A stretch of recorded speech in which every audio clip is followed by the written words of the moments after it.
자, 이번에는 노인 주거복지시설의 운영 기준에 대해서 저희가 살펴보실 텐데요. 노인복지법 시행규칙의 별표 3에 있는 내용입니다. 그래서 아까 우리가 요 전에 보셨던 노인 주거복지시설의 시설 기준을 보셨는데 이번에는 운영 기준인데 간단하게 살펴보시면은 건강관리를 해드려야 된다라고 기준이 되어 있죠. 건강관리해서 노인 주거복지시설에는 입소자 건강관리를 위한 책임자를 두고 의사, 간호사, 그 밖에 자격이 있는 자가 그 임무를 수행하도록 그 인력 배치 기준에서도 저희가 알 수가 있었죠. 그 다음에 촉탁의사를 배치를 하거나 또는 의료기관과 협약을 체결해서 의료 연계 체계를 구축해야 한다는 것도 나타나 있습니다. 자, 그 다음에 촉탁의사는 우리 대부분 2주에 한 번씩 오고 계시는 거죠, 시설에. 근데 병원에서 별로 이 부분을 이렇게 하고 싶어 하지는 않으세요. 그래서 병원하고 이런 촉탁의사 연계를 맺는 것도 하나의 그 시설의 능력입니다. 그래서 촉탁의사와 연계를 맺어가지고 입소자에 대한 건강 상태의 그런 적절한 조치를 우리가 마련을 해놔야 되겠다라는 부분이 되겠고요. 그 다음에 입소자 및 직원에 대해서는 연 1회 이상 결핵검진을 포함한 건강진단을 진행해야 됩니다. 그리고 건강진단 결과 건강이 좋지 않은 사람에 대해서는 그 치료를 위해서 필요한 조치를 해야 된다라고 명기가 되어 있고요. 직원을 신규로 채용할 때에도 건강진단서를 확인하고 건강진단서는 신규 채용 1년 이내에 받은 것으로 명기가 되어 있습니다. 그 다음에 입소자에 대하여 그 건강 상태에 따라 적절한 훈련과 휴식, 프로그램을 제공해야 한다는 것도 나타나 있고 시설의 환경을 항상 청결하게 하고 그 위생 관리에 유의하여야 한다. 급식 위생 관리는 우리 여기 보시면은 시설에 영양사가 없는 시설이 대부분이잖아요. 그래서 영양사가 없는 시설의 경우에는 소재지를 관할하는 보건소장 또는 다른 시설의 영양사, 여기 등이라고 표현되어 있으니까요. 이거 외에도 인터넷에 보시면은 우리 보건소에 보면은 요즘에는 보건소에서 다 그 노인복지시설에 식단을 제공해주고 있잖아요. 그것도 이제 제가 그 협회에 있을 때 그런 부분들을 안내해드려가지고 이런 게 이제 이 시설 보고 저 시설 보고 하다 보니까 그런 요청에 의해서 이제 보건소에서도 제공하는 상황이 된 거고요. 그래서 그런 영양사의 지도를 받아서 식단을 작성하고 이에 따라서 급식을 만들어야 한다는 거죠. 그리고 조리를 하는 분들은 이런 전염성 질환이나 화농성 창상 같은 거는 없어야 되겠고 먹는 물에 대해서는 우리가 먹는 물 관리법 같은 거에서 수질 검사를 해야 한다는 겁니다. 특히 지하수 같은 경우죠. 그리고 입소자의 식사를 조리하는 사람은 항상 청결을 유지해야 된다. 운영 규정은 항상 시설마다 이제 마련이 되어 있어야 되는데 운영 규정에는 조직, 인사, 급여, 회계, 물품 그리고 시설의 운영에 관하여 필요한 규정을 작성해서 구청장에게 제출을 해야 됩니다. 이 부분은 반드시 제출을 해야 한다는 거. 그거를 우리는 운영 규정이라고 부르죠. 그래서 양로시설 노인공동생활가정과 노인복지주택에서는 운영 규정을 요 아래 사항들을 포함하고 있어야 되는데 다만 11과 12번은 입소자로부터 입소비용의 전부를 받아서 운영하는 양로시설이나 노인복지주택에 한해서만 적용을 한다고 하는데 11, 12번만 먼저 보면 입소 예정자 또는 입소자가 사망 또는 보건복지부 장관이 정하는 중대한 질병으로 인해서 계약을 해지할 때 위약금의 감면에 관한 사항이 들어있어야 한다는 거죠. 그리고 시설 설치자의 입소보증금 반환 보증과 관련된 내용의 설명, 그 사실에 계약서의 기재 및 서명 등에 관한 사항이 포함되어 있어야 하겠다. 그런 것들이 운영 규정에 나타나 있어줘야 한다는 거고요. 이거는 그 어르신이 시설에 계시다가 시설에 이제 중대한 질병으로 이제 퇴소를 하시는 경우에 위약금은 어떻게 감면을 할 것인가 그것들을 정해놔야 될 거고 그리고 입소 보증금도 반환을 해야 되기 때문에 그 반환은 어떻게 할 것인지 그런 것들이 계약서에 기재되어 있어야 한다라는 거고, 그리고 기본적으로는 정원, 모집 방법, 그리고 입소 계약에 관한 사항인데 계약기간, 목적, 입소 보증금, 월 이용료, 비용 부담액, 신원 인수의 권리 의무, 계약의 해제, 입소 보증금의 반환 등에 관한 사항도 포함이 되어 있어야 한다. 그리고 입소 보증금, 이용료 등에 대한 변경 방법과 절차도 운영 규정에 있어야 되겠고, 서비스의 내용, 그리고 비용의 부담에 대한 사항, 특별한 보호를 필요로 할 때, 그리고 또 의료를 필요로 하는 경우, 또 시설물 사용상의 주의사항, 서비스 제공자의 배상 책임, 면책 범위에 관한 사항, 운영 규정의 개정 및 절차 등에 관한 사항, 또 운영위원회와 또는 운영 간담회 설치 운영을 어떻게 할 것인지에 대한 부분들이 모두 운영 규정에 나타나 있어야 하는데, 이 부분들은 굉장히 중요한 내용들이죠. 이 내용 자체가. 그리고 이런 내용은 어떤 노하우가 없으면은 이런 내용들을 하기가 좀 어렵죠. 그래서 운영 규정에 이런 것들을 포함을 시켜줘서 설치 신고를 낼 때 이런 부분들이 다 제출이 되어야 되겠습니다. 그리고 시설의 장은 운영 규정에서 정한 바에 따라서 해당 시설을 운영해야 되고, 모든 종사자는 시설의 장과 또는 대표자겠죠. 근로계약이 체결된 자이어야 되겠다라는 것이 명기가 되어 있습니다.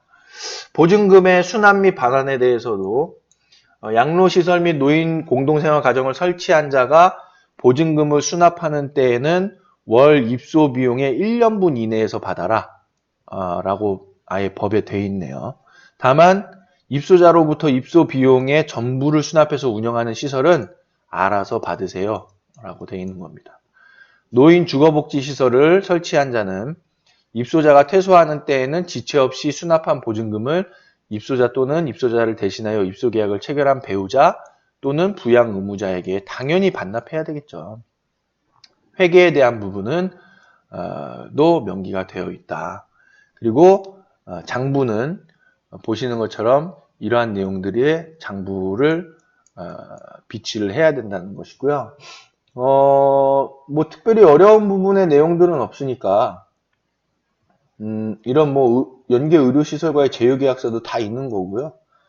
촉탁의사 근무상황부도 다 있는 거고 만들면 되는 거고요. 또 해서 특별히 어려운 부분은 없으니까요.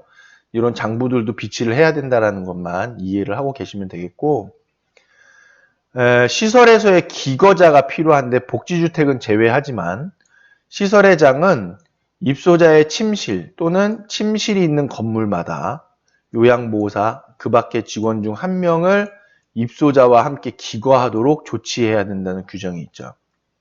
그러면은 한 명이 입소자하고 같이 살라 그런 얘기인데, 같이 살 수 있겠습니까? 다들 가정이 있고 그러신데, 그럼 가정이 시설에서 살 수 있는 분으로 해야 한다는 건데, 좀 이 내용은 좀 안 맞을 수도 있죠. 그래서 시설을 운영을 하면서 시설 옆에다가 뭐 집을 지어서 사시는 분들이 있다든지 뭐 이제 그럴 수는 있겠죠. 그래서 이 내용은 솔직히 조금 현실하고는 좀 떨어진 부분도 있다라는 거고, 보면 시설 안에서는 입소자 외에 시설의 장 및 직원과 그 가족이 아닌 자는 거주하지 못하게끔 법으로 되어 있습니다. 그 다음에 우리가 또 살펴볼 필요가 있는 거는 뭐 이런 내용에 대해서는 특별한 내용들은 아니니까요. 그냥 우리가 뭐 일반적으로 하는 내용들이니까 그냥 한번 훑어보는 식으로만 지나가도 스킵해도 될 것 같고, 시설은 항상 운영위원회가 다 설립이 돼 있어야 됩니다. 우리 복지시설이기 때문에 사회복지사업법을 따라가고 있어서 운영위원회를 반드시 설치 운영해야 되는데, 운영위원회에 대한 그 설치 기준은 법은 사회복지사업법 제36조에 보시면은 그런 내용들이, 시행규칙 제24조에 보시면은 그런 내용들이 나와 있다라는 거를 확인할 수 있을 거고요. 다만 입소자로부터 입소 비용 전부를 수납하여 운영하는 노인 주거복지시설은 시설회장, 직원, 가족대표, 입소자 대표 및 법 제51조에 따른 노인복지 명예지도원으로 구성된 운영간담회로도 대신할 수 있다. 그리고 시설회장은 입소자의 상황, 서비스 제공 상황 등 시설의 운영과 관리비 등의 내용을 정기적으로 이 운영위원회나 운영간담회에 보고해야 되는 것으로 나타나 있습니다. 자, 드디어 제일 중요한 여러분들이 가장 궁금해하시는 노인의료복지시설, 즉 요양원의 시설 기준 및 직원 배치 기준에 대해서 설명을 드리겠습니다. 잘 들으셔야 됩니다. 시설의 규모는 노인의료복지시설은 이하 시설이라고 할 텐데, 즉 노인요양시설과 노인요양공동생활 가정으로 나눠져 있습니다. 노인주거복지시설에서는 양로시설과 노인공동생활가정으로 되어 있었는데, 노인의료복지시설에서는 노인요양시설과 노인요양공동생활가정으로 나눠진다는 거죠. 자, 그래서 노인요양시설은 입소정원 10명 이상의 시설을 얘기하고요. 입소정원 1명당 연면적은 23.6제곱미터 이상의 공간을 확보하고 있어야 한다는 거예요. 그럼 23.6제곱미터는 나누기 3.3을 하면 대략 7.15평이라는 거죠.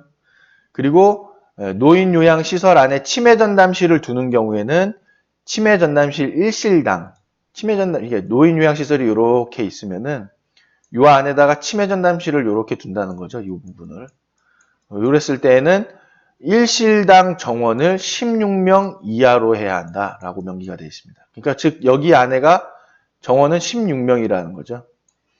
그리고 노인요양 공동생활가정은 입소정원 5명 이상 9명 이하의 시설로 입소정원 1명당 연면적은 20.5제곱미터, 즉 20.5제곱미터를 나누기 3.3을 하면 대략 6.2평이 되겠다 라는 거죠. 여기는 7.2평으로 보고요. 반올림 저기도 해야 되니까 6.3평으로 봐야 되겠네요. 시설의 구조 및 설비에서 보면 여기는 이제 하나하나씩 좀 봐야 됩니다.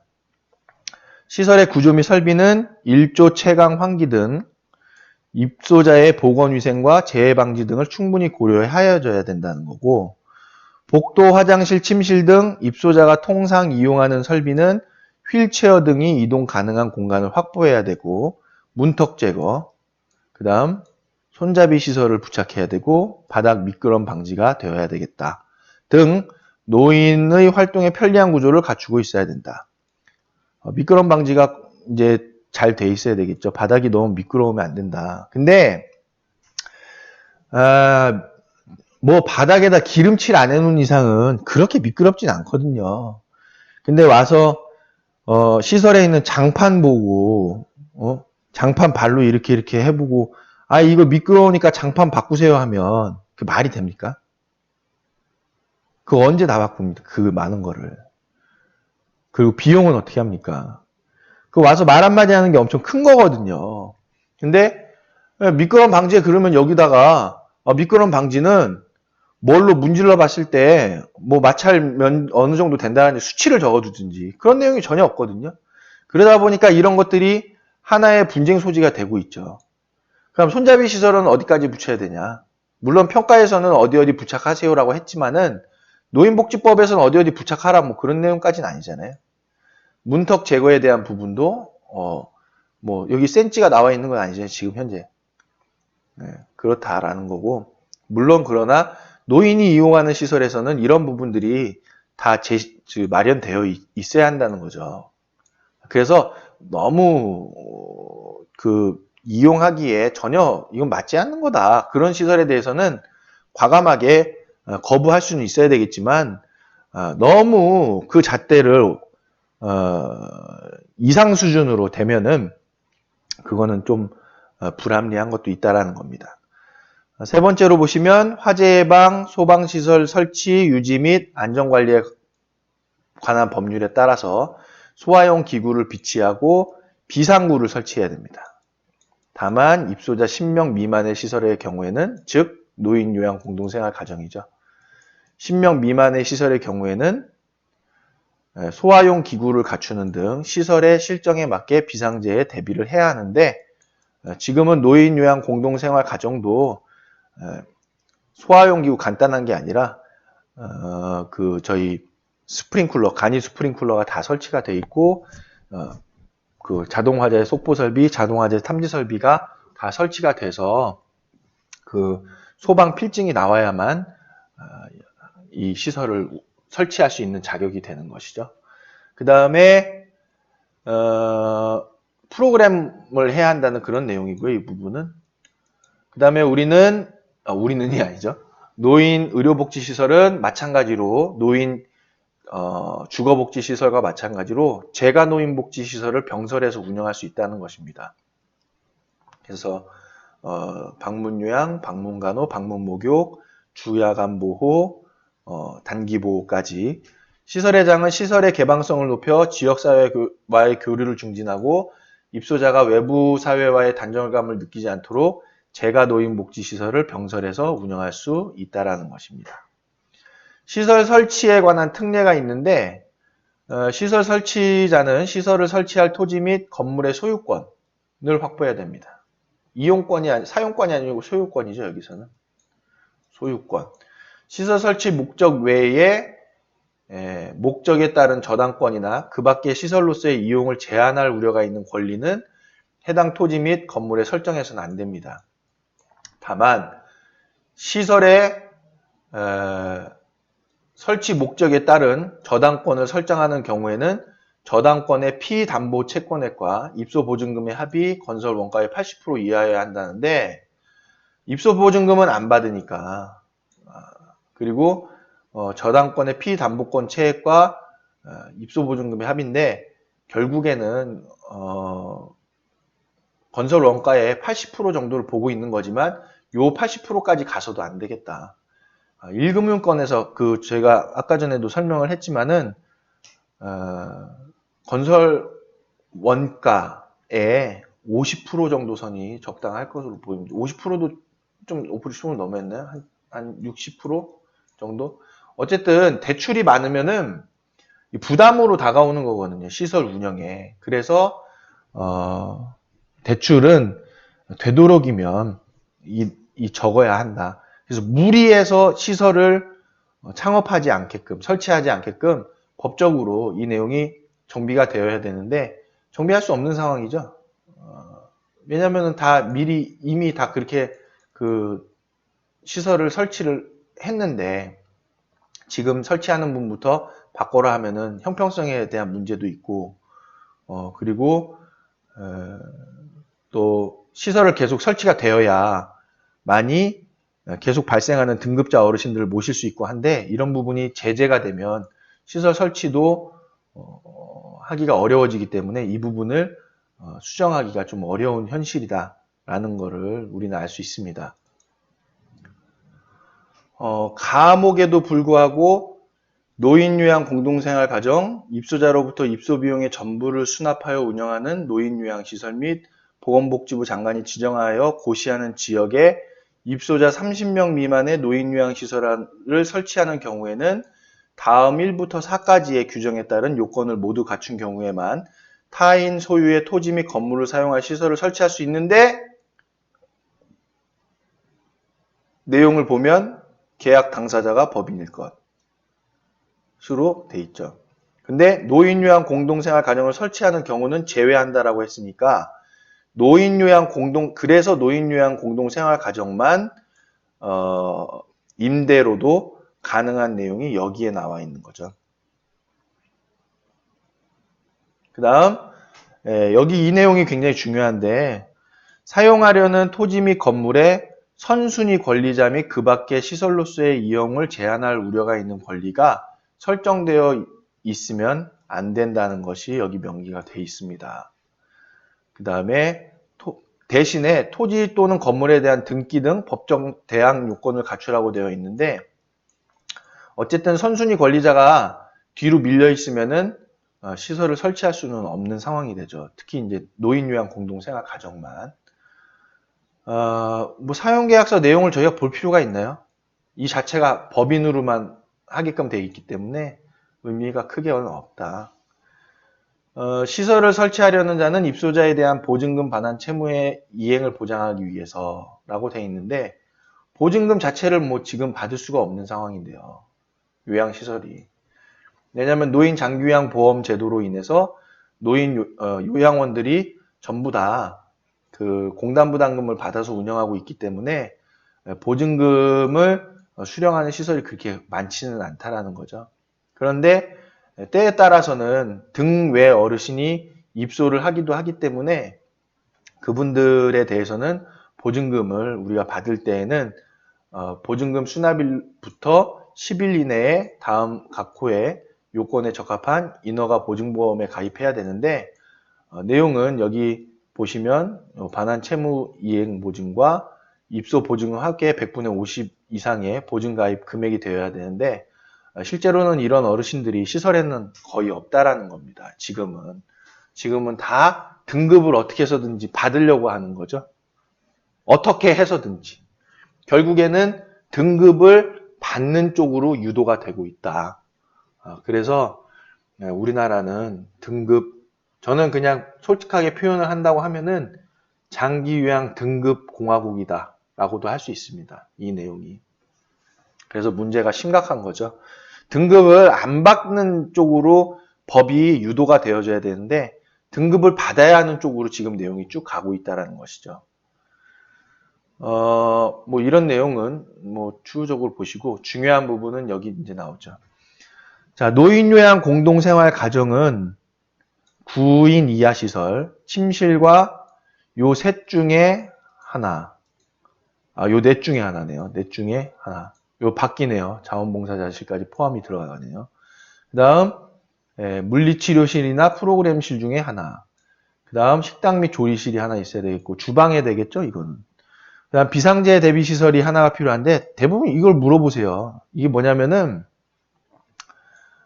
우리가 눈이나 비가 막 자연재해가 막 왔을 때 그때를 대비해 가지고 비상재해가 왔을 때 우리가 뭐 어떤 용품을 거기다가 그 비치를 해 놓는다든지 뭐 또는 잠깐 대피를 할 수도 있는 상황이 될 수도 있을 거고 그리고 거기에 이제 뭐 눈을 치우는 기구라든지 뭐 그런 비상재해 용구들도 갖다 놓을 수 있고 하는 그런 이제 시설이 됩니다.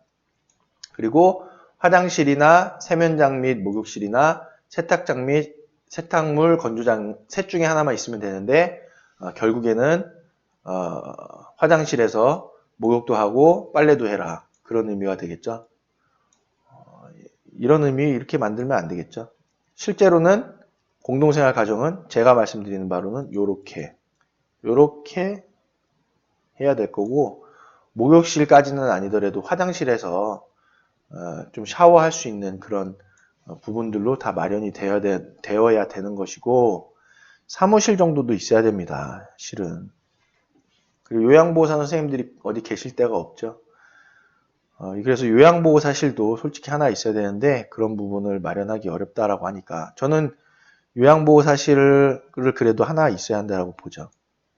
자원봉사자 분들이 왔다 그냥 가시니까 그 요양보호사실에서 두 분이 같이 쓰면 되겠고 그 다음에 프로그램실은 꼭 하나가 있어야 되겠다. 이 프로그램실이 실제로는 그 이제 저기 거실이 되겠죠. 근데 우리나라는 지금 요 체크한 부분이 없다라는 거예요. 방금 설명드렸다시피. 자, 입소자 지워보 좀 여러분들도 헷갈리실 수 있으니까 좀 지워놓죠.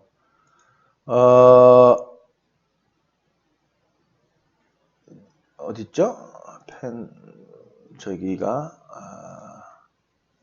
10명 이상 30명 미만 시설에서는 침실과 요 셋 중에 하나 그 다음에 의료 및 간호사실 있어야 되고 물리치료실 있어야 되고 프로그램실 있어야 되고 식당 및 조리실 있어야 되고 화장실과 요 둘 중에 하나는 있어야 된다. 라고 돼 있네요. 여기는 또 비상재해 대비 시설은 없어도 되네요. 여긴 또 있어야 되고. 왜일까요? 왜 이렇게 만들었을까요? 이 사람은. 무슨 생각으로 이렇게 했을까요? 여기는 두고 여기는 안 두고. 뭐 이 공간들 중에 한 군데서 그냥 이거 이용해라. 그런 의미가 되겠죠, 여기. 한 가지 재밌는 거는 요번에 법이 바뀌었는지 모르겠어요. 쭉 아래로 내려가서 인력에 대한 부분을 보면은 10명 이상 30명 미만 시설에는 물리치료사 또는 작업치료사가 배치가 안 됩니다, 여기. 없잖아요. 없는데 여기 지금 공간에서는 여러분들이 보셔서 아시겠지만 물리작업실이 있어요. 그러면 물리치료를 누가 하라는 겁니까, 지금? 요거? 누가 하라는 거예요? 설명을 어떻게 해야 되죠, 이거? 요양보호사 선생님들이 하라는 거 같았죠? 그럼 물리나 작업치료를 요양보호사 선생님들이 해도 됩니까? 물론 이제 기능 회복 훈련이라는 것이 있어서 우리가 시설에서 간단한 운동 같은 거를 제공해드리고, 체조나 그런 것들을 제공해드리고 있는데, 그런 훈련들을. 여기서 얘기하는 물리치료는 좀 얘기가 다른 얘기잖아요. 근데 여기는 있는데, 물리치료사는 의무 배치가 안 돼 있다는 건 앞뒤가 안 맞다라는 거고, 29명이 생활하는 시설인데, 사무실 하나, 요양보실, 자원봉사자실 요 하나만 가지고 이게 되겠습니까? 이거 말도 안 되는 거거든요. 사무실은 분명히 있어야 될 거고, 요양보호사 선생님들이 몇 명이나 되겠어요, 여기 시설에. 29명을 2.5명으로 나누면 대략 한 12분이 계셔야 되는데, 12분 중에서도 교대 근무를 하니까 대략 한 7명 정도가 한 번에 어디 계셔야 되는데 계실 데가 어디 있습니까? 없잖아요. 그리고 자, 자세히 보세요. 프로그램실에 대한 면적 규정이 없습니다. 또 다른 실들에 대해서는 이제 밑에 나오겠지만은 침실 규정에 대한 부분만 면적 규정이 나오지 다른 실에 대해서는 면적 규정이 없어요. 사무실 한 평이어도 됩니다. 3평? 한 평에서 쓸 수 있겠습니까? 근데 우리나라 노인복지법은 이것도 인정해 준다라고 돼 있는 거죠. 사무실 자체가. 그럼 이거를 지금 말로 표현을 못 하기 때문에 그래요. 함부로 못 쓰기 때문에. 사무실은 몇 제곱미터 이상 돼야 된다. 요양보호사실 몇 제곱미터 이상 돼야 된다. 자원봉사실 몇 제곱미터 이상 돼야 된다. 말을 할 수가 없거든요.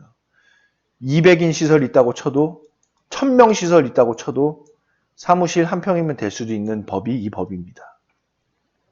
오바해서 얘기했지만은 어쨌든 그런 내용을 보이고 있다라는 거예요. 실제로. 30명 이상 시설에서는 침실, 사무실 다 있어야 됩니다. 여기 나와 있는 것들. 세탁물을 위탁 처리할 때에는 세탁장 및 세탁물 건조장을 두지 않을 수 있고, 그 다음에 의료기관의 일부를 시설로 신고하는 경우에는 이건 의료기관 얘기죠.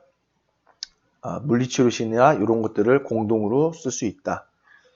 라는 것도 돼 있습니다. 그리고 공동으로 사용하려는 물리치료실이 만약에 시설의 침실과 다른 층에 있을 때에는 경사로나 엘리베이터를 설치해야 한다라고 명기가 되어 있고요. 노인 요양시설 안에 두는 치매 전담실 좀 얘기를 할게요. 법이 나오니까 이제 정원 1명당 연면적이 1.6제곱미터 이상인 공동거실을 갖출 것이래요. 정원 1명당 면적이 1.65제곱미터 이상의 공동거실. 여기서는 이제 거실에 대한 부분을 이렇게 딱 집어서 얘기를 하죠. 근데 여기서는 얘기를 안 하고 있는데 여긴 단순히 거실이에요. 또 거실. 공동거실로 돼 있죠. 그러면은 도면상에서도 잠시만요. 도면상에서도 공동 거실이라고 표현을 해줘야 됩니다. 이 치매 전담실은. 밑에 조금 더 볼게요. 치매 전담실 입구에 출입문을 두어 공간을 구분하되 출입문을 두래요. 그 입구에. 요렇게 돼 있으면은 여기가 요만큼에서 치매 전담실이면은 여기다가 문을 두라 이 얘기죠. 그래서 공간을 구분하되 화재 등 비상시에 열 수 있도록 하래요. 여기가 자동으로 뿅 열려야 됩니다. 화재가 나면. 공동으로 사용할 수 있는 화장실과 간이욕실을 갖출 것. 공동으로 사용할 수 있는 화장실과 간이욕실. 여기 안에 공동으로 사용할 수 있는 화장실과 간이욕실이 있어야 되겠죠.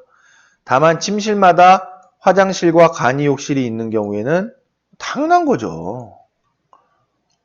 아니 공동으로 사용할 수 있는 화장실과 간이욕실을 두면 침실마다 화장실과 간이욕실이 있으면 당연히 안 둬야 되는 거 아닙니까? 이거는 나중에 빼세요. 이렇게 빼세요. 요거. 세면대도 있어야 된다고 나와 있네요. 세면대도 포함을 해야 한다. 이 지금 치매 전담형에 대해서 말들이 많은데 치매 전담형이 지금 평으로는 안 하는 게 좋다라고들 얘기를 하고 있죠. 그래서 특히 정부에서는 지금 보시는 것처럼 치매 전담형 요거 하세요. 요거 해야 한다. 요거 해야 한다. 요거 해야 한다. 요거 해야 한다. 요거 해야 한다 했는데 요거 없앤다. 요거 없앤다. 요거 없앤다. 요거 없앤다. 요거 없앤다. 요거 없앤다. 요거 없앤다라고 지금 얘기를 해 놓은 거죠. 그래서 요런 제약들을 안 줄 테니까 치매 전담형으로 하세요.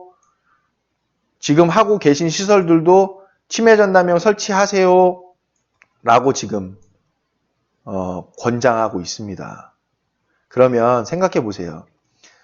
요거 하세요, 요거 하세요, 요거 하세요, 요거 하세요, 요거 하세요, 요거 하세요, 요거 하세요 라고 했는데 이거를 다시 치매 전담형 늘리려고 하지 마세요, 하지 마세요, 하지 마세요, 하지 마세요, 하지 마세요, 하지 마세요. 아니 하지 마세요가 아니라 안 해도 돼요, 안 해도 돼요, 안 해도 돼요, 안 해도 돼요, 안 해도 돼요, 안 해도 돼요, 안 해도 돼요 하면 안 해도 되잖아요. 안 그렇습니까? 간단한 이친 논리인데.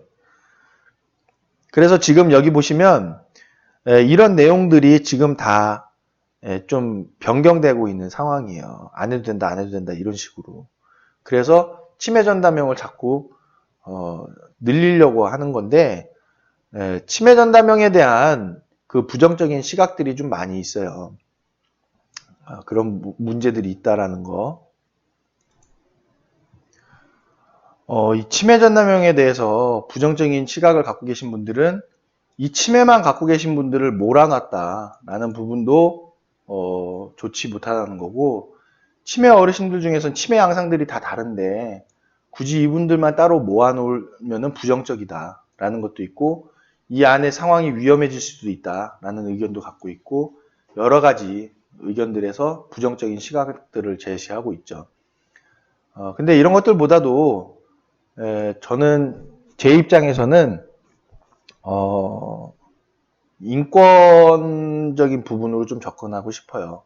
이분들 치매 있으신 분들을 여러분들도 많이 뵈셨겠지만 이 어르신들도 인간관계를 갖고 있을 수 있고 이분들도 나름대로의 생활을 유지할 수 있는 그런 분들도 계시거든요. 근데 치매가 있다는 부분으로 치매에 대한 정도 또 일상생활 수행 능력 정도를 배제한 상태에서 어르신들만 치매가 있는 분들만 몰아놓는다고 하면은 여기가 그분들의 생활의 수준이 당연히 떨어지겠죠. 그래서 저는 그 부분이 이분들의 인격적으로 살 수 있는 권리를 제한한다라고 저는 생각을 하고 있습니다.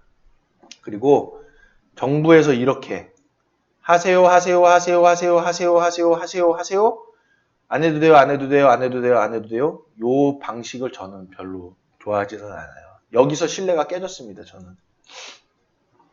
자, 어쨌든 법에 지금 나와 있는 치매 전담형에 대해서 계속 보시면 치매 전담형 노인 요양 공동생활 가정은 1층에 설치해야 되고 엘리베이터가 설치된 경우에는 2층에도 설치할 수 있다. 정원 1명당 면적이 1.65제곱미터 이상의 여기도 마찬가지로 공동거실을 갖추고 있어야 한다는 거죠. 설명드렸지만 해야 합니다, 해야 합니다, 해야 합니다, 해야 합니다, 해야 합니다 했는데 안 해도 돼요, 안 해도 돼요, 안 해도 돼요로 법이 요 내용들을 뭐 한 부분들이 있습니다. 그래서 이게 지금 안 해도 돼요들을 다 제외하고 나온 걸 거예요, 아마. 밑으로 쭉 보면 알 수 있을 텐데, 글쎄요, 이게 안 해도 돼요가 다 해서 나온 건지 여부는 판단을 해야 되는데, 우리는 그냥 지금 요 나와 있는 그대로만 이해하겠습니다. 왜냐면 이게 이번 지금 오늘자 법이기 때문에 6월 15일인가요? 12일인가요? 그때자 법이기 때문에 나와 있는 그대로 이해를 하도록 하겠습니다. 과감 없이 빼고 넣고 하는 부분 없이 이대로 이해를 하시면 되겠고, 침실은 기준이 나오는데 독신용, 합숙용, 동거용 침실, 남녀 공용인 시설의 경우가 대부분이죠.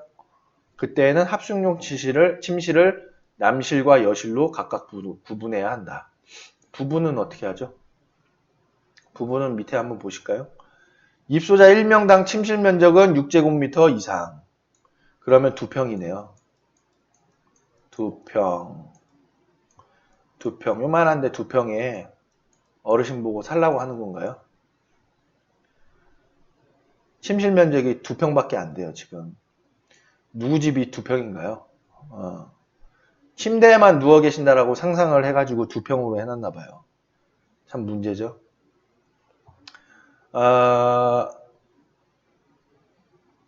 그래서 지금 이 2평이라고 하는 거는 2평에 2평, 2평에 2평, 2평에 2평, 이러면 8평이거든요.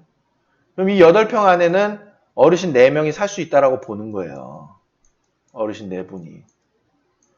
왜냐면은 2평 안에서는 한 사람이 살 수는 없어도 8평 안에서는 4명이 살 수 있다라고 보는 거거든요. 왜냐면 여기다 침대 하나 놓고 여기 같이 쓰세요 한 거예요. 이런 사고를 어떻게 할 수가 있는지 모르겠어요. 저는 만약에 법을 좀 개정한다고 하면 침실은 1인실과 2인실을 2대, 1인실 위주의 침실을 2개 하는 게 좋다라고 하겠습니다. 공용이 쓰는 요런 4명의 시설은 아예 침대에만 누워 계시는 분들 위주로만 써야 되겠죠. 3에서 5등급자 어르신의 또는 때에 따라서는 2등급자 어르신도 거동이 가능하시고 그런 분들이 있는데, 그런 분들은 이런 4인 합숙이 하는 이런 공용 침실에서 생활하기가 어려운 거거든요. 설령 침대에만 누워있다 하더라도 화장실도 없는 침실에 4명이서 같이 생활하는 것 자체가, 이 컨셉 자체가 벌써 수준이 떨어지는 내용 아닙니까? 외국은 다 1인실 위주로만 돼 있죠. 부부일 때만 2인실을 이용하고 있는 상황입니다. 우리나라도 앞으로 이런 식으로 바뀔 건데, 지금 법이 이런 상태로 계속 끌고 가는 거는 맞지 않다라고 보여지죠. 다만 치매 전담실은 다음과 같이 구분해서 침실 면적의 기준을 달리하고 있는데, 치매 전담형은 가형과 나형으로 나눠지는데요. 가형은 1인실이 9.9제곱미터 이상, 그리고 2인실이 16.5제곱미터 이상, 3인실이 23.1제곱미터 이상, 4인실이 29.7제곱미터 이상으로 되어 있습니다. 나형은 전부 다 그냥 3평으로 통일. 다인실의 경우에는 입소자 1명당 6.6제곱미터 이상이어야 한대요. 즉 1인실만 9.9제곱미터로 두고 그 이상으로 갈 때에는 입소자 1명당 6.6제곱미터로 해라. 그러니까 이런 지금 사고를 갖고 있는 거죠. 자, 3평입니다. 이게 9.9제곱미터입니다. 2인일 때도 9.9제곱미터로 가라가 아니라 6.6제곱미터로 가라 해서 요거 뺀 거죠. 요렇게 축소해도 된다. 즉 이게 그런 내용인 거죠. 6.6제곱미터로 해라, 또 6.6제곱미터로 해라. 이거는 반대의 개념이죠. 4인실이 8평형으로 하세요 해놓고 4인실까지 둘 수 있습니다 해서 4인실 기준으로 해가지고 침실을 나누는 거죠. 그렇기 때문에 우리나라는 노인 요양시설이 전부 다 4인실로만 가야 되는 실정이 돼버린 겁니다. 왜냐하면 침실은 이만큼의 공간이 있다고 하면 침실은 그냥 딱 정해져 있거든요. 이만큼의 공간으로. 그럼 이 나머지 공간에서 어르신들에 대한 프로그램실, 주방 그런 것들이 빠져야 되기 때문에 이 부분이 늘어나게 되면, 이 침실이 만약에 늘어나게 되면 나머지 공간이 협소해지거든요. 이만큼으로. 그래서 우리나라는 4인실 위주로 가고 있는 상황이다라는 거죠. 그래서 여기 보시면은 침실 1실의 정원은 4명 이하로 한다라고 아예 그냥 못을 박아둔 거예요. 그 다음에 침실에는 입소자의 생활용품을 보관할 수 있는 보관시설을 설치해야 되고, 적당한 난방, 통풍장치, 채광, 조명, 방습설비 같은 것들 있어야 되겠다. 그리고 특별 침실을 두어야 되는데, 특별 침실은 어르신이 특별한 보호를 필요로 할 때, 즉 어떤 이제 병적인 상황이나 또는 어르신의 뭐 치매 양상이라든지 또는 임종 그런 부분들로 인해서 따로 특별히 어르신을 별도로 모셔야 할 때는 입소 정원의 5% 이내 범위 내에서 두어야 한다는 겁니다. 예를 들어 시설이 100인 시설이다. 5% 이내니까 5명 이내가 되겠죠. 4명, 4개실이나 4개, 4명, 3명, 2명, 1명이 들어 이용할 수 있는 그런 특별 침실을 둬야 되기 때문에 대부분이 1명으로 하게끔 해서 두죠. 그 다음에 중요한 부분. 침실 바닥 면적의 7분의 1 이상의 면적의 창을 해서 직접 바깥 공기에 접하도록 해야 됩니다. 그 얘기는 뭐냐면, 자, 방 면적이 이렇게 돼 있다. 그럼 이 방 면적의 7분의 1에 해당하는 이상의 창문이 이렇게 설치가 되어 있어야 하는 면적이. 창문 면적이. 그래서 요 미만으로 되면, 만약에 7분의 1 미만이다. 그러면 요 창문 면적 곱하기 7을 해서 나누기 6.6을 해서 침실 면적을 산정하게끔 됩니다. 그래서 건물을 새로 하실 때는 반드시 이 부분에 대한 내용이 추가가 돼야 검토가 돼야 되겠죠. 그 다음 노인들이 자유롭게 침대에 오르내릴 수 있도록 침대의 다리를 절단하면 높이가 낮아지겠죠. 안전설비를 갖춰야 되고, 그 다음에 노인요양 공동주택에 설치되는 노인요양 공동생활 가정의 침실은 1층에 두어야만 하겠습니다. 식당 및 조리실은 뭐 특별한 내용은 없고요. 세면장 및 목욕실도 미끄럽지 않은 타일 소재로만 하면은 특별한 내용은 없고, 욕조는 될 수 있으면 설치 안 하시는 게 좋겠죠. 여기 법에서는 설치하게끔 돼 있는데, 그 다음에 그 샤워기 부스가 있으면 요 샤워기 부스를 지탱하고 붙잡을 수 있는 이런 안전바 같은 게 설치가 돼 있으면 좋겠다. 그 다음에 물리치료실, 물리치료 장비가 있어야 될 거고, 의료 및 간호사실은 상비약 같은 것들, 또 간호 도구들 그런 것들이 있어야 되고, 그 다음에 복도나 화장실 그 밖에 필요한 곳에 야간 상용등이 설치되어 있어야 됩니다. 불이 항상 이제 켜서 불이 들어오면 되겠죠.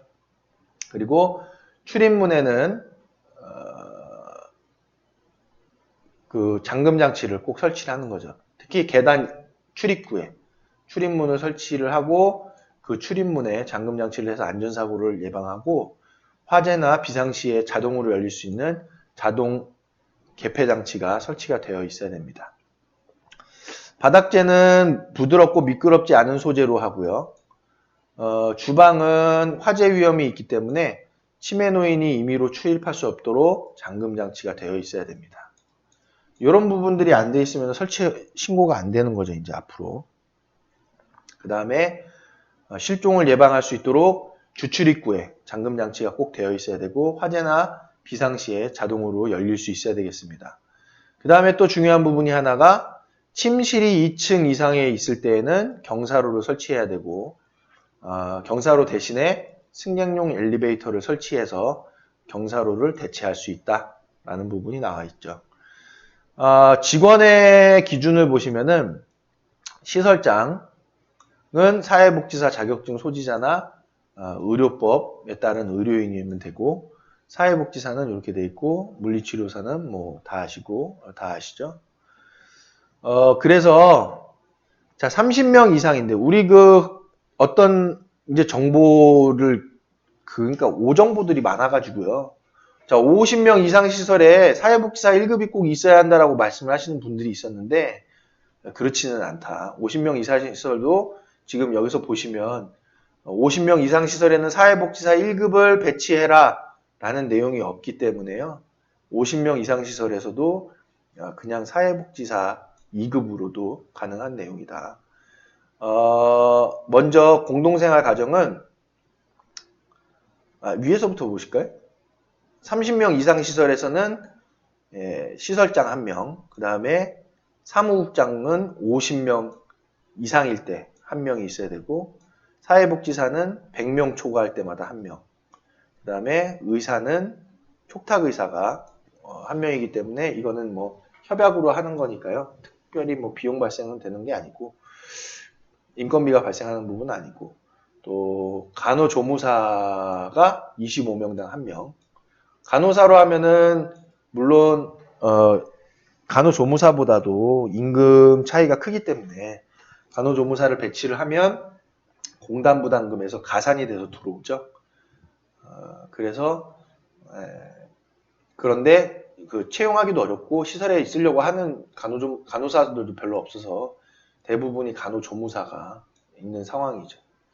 그 다음에 물리치료사 또는 작업치료사가 1명 있어야 되는데 100명 초과할 때마다 1명입니다. 자기가 일 안 한다고 100명으로 해놨나 봐요. 요양보호사 같은 경우에는 2.5명당 1명인데 치매전담실에서는 2명당 1명으로 돼 있어야 되고, 그리고 또 치매교육을 받은 요양보호사여야 되기 때문에 치매 전담실을 하게 돼서 요양보호사 채용이 지금 어려운 상황에서 치매 전담실까지 운영한다는 것 자체가 무리가 있다라고 판단하고 있죠. 그 다음에 사무원은 입소자 50명 이상일 때만 1명 있으면 되고, 영양사도 50명, 급식인원이. 이거는 이제 법이 바뀌네요. 예전에는 50명 이상일 때 1명이었는데, 지금은 1회 급식인원이 50명 이상일 때 1명으로 된다라는 것으로 바뀝니다. 여러분 이거 꼭 알아두시면 좋겠죠. 이거 예전에도 돼 있었던 것 같은데, 하여튼 이 부분. 그 다음에 조리원은 25명당 1명으로 돼 있고, 위생원은 1명인데 입소자 100명 초과할 때마다 1명이 추가가 되고, 요것도 문제가 있다는 거죠. 어르신들 빨래하고 청소하고 그런 부분들인데 입소자 100명에 1명이다라고 하면 100명분 빨래하고 청소하라는 얘기인지 참 이해할 수가 없습니다. 관리인은 입소자 50명 이상일 때 1명이 있어야 되겠죠. 자, 이 부분 좀 얘기를 할게요. 요 부분, 그 다음 요 부분. 또 요 부분은 아까 얘기했죠. 똑같은 얘기예요. 25명당 1명인데 100명 시설이면요. 4명이서 합니까? 100인분을? 뭐 100인분 4명이서 할 수도 있다라고 볼 수 있겠죠. 그러면 자, 30명 시설이라고 해요. 30명 시설. 그러면 1명이 되겠죠. 반올림으로 가니까. 그러면 이분 쉬는 날 어떡합니까? 또 마찬가지로 100명 시설에서 4명이 근무한다고 하면은 1명 쉬는 날, 또 주 5일 근무잖아요. 그러면은 3명이 근무하는 날이 아니라 2명이 근무하는 날도 생길 수 있는 거거든요. 그러면은 지금 이분들은 아침 6시 반에 와가지고 식사 준비해서 저녁 6시까지 근무하는 상황이 돼버린다는 거죠. 그렇기 때문에 시설에서는 어떤 문제가 벌어지고 있어요? 식사를 빨리 합니다. 퇴근 시간이 물려있기 때문에. 그래서 요양원의 식사 시간은 좀 빠르다는 거죠. 그거는 이 부분 때문입니다. 100% 이 부분 때문이고 요양보호사의 수적인 문제이기도 하고요. 주간에 요양보호사가 상대적으로 많은데 그분들이 퇴근해야 되는 시간이 맞물려 있다 보니까 요양보호사와 조리원 분들 때문에 일로 인해서 식사 시간이 당겨질 수밖에 없다는 거예요. 인원이 많으면 더 합니다. 그리고 요양보호사 2.5명이 어르신을 이 많은 어르신들을 케어가 가능할까요? 안 됩니다. 이게 말도 안 되는 얘기예요. 2.5명에 대한 부분. 3교대로 돌아가야 되는 상황인데, 예를 들어서 49인 시설을 우리 얘기할게요. 49명을 2.5명으로 나눠봅니다. 그럼 20명이거든요? 자, 20명이 3교대로 돌아간다고 보세요. 3교대로. 그러면 8시간. 대략, 주간에 10명 볼까요? 그 다음에 중근.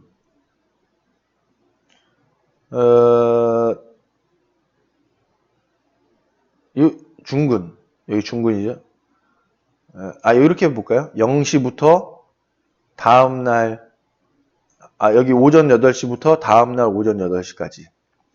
그러면 8시부터 5시 때까지 이렇게 세 군데로 나눈다고 하면은 여기서 10명, 여기서 5명, 여기서 5명 이렇게 돼야 됩니까?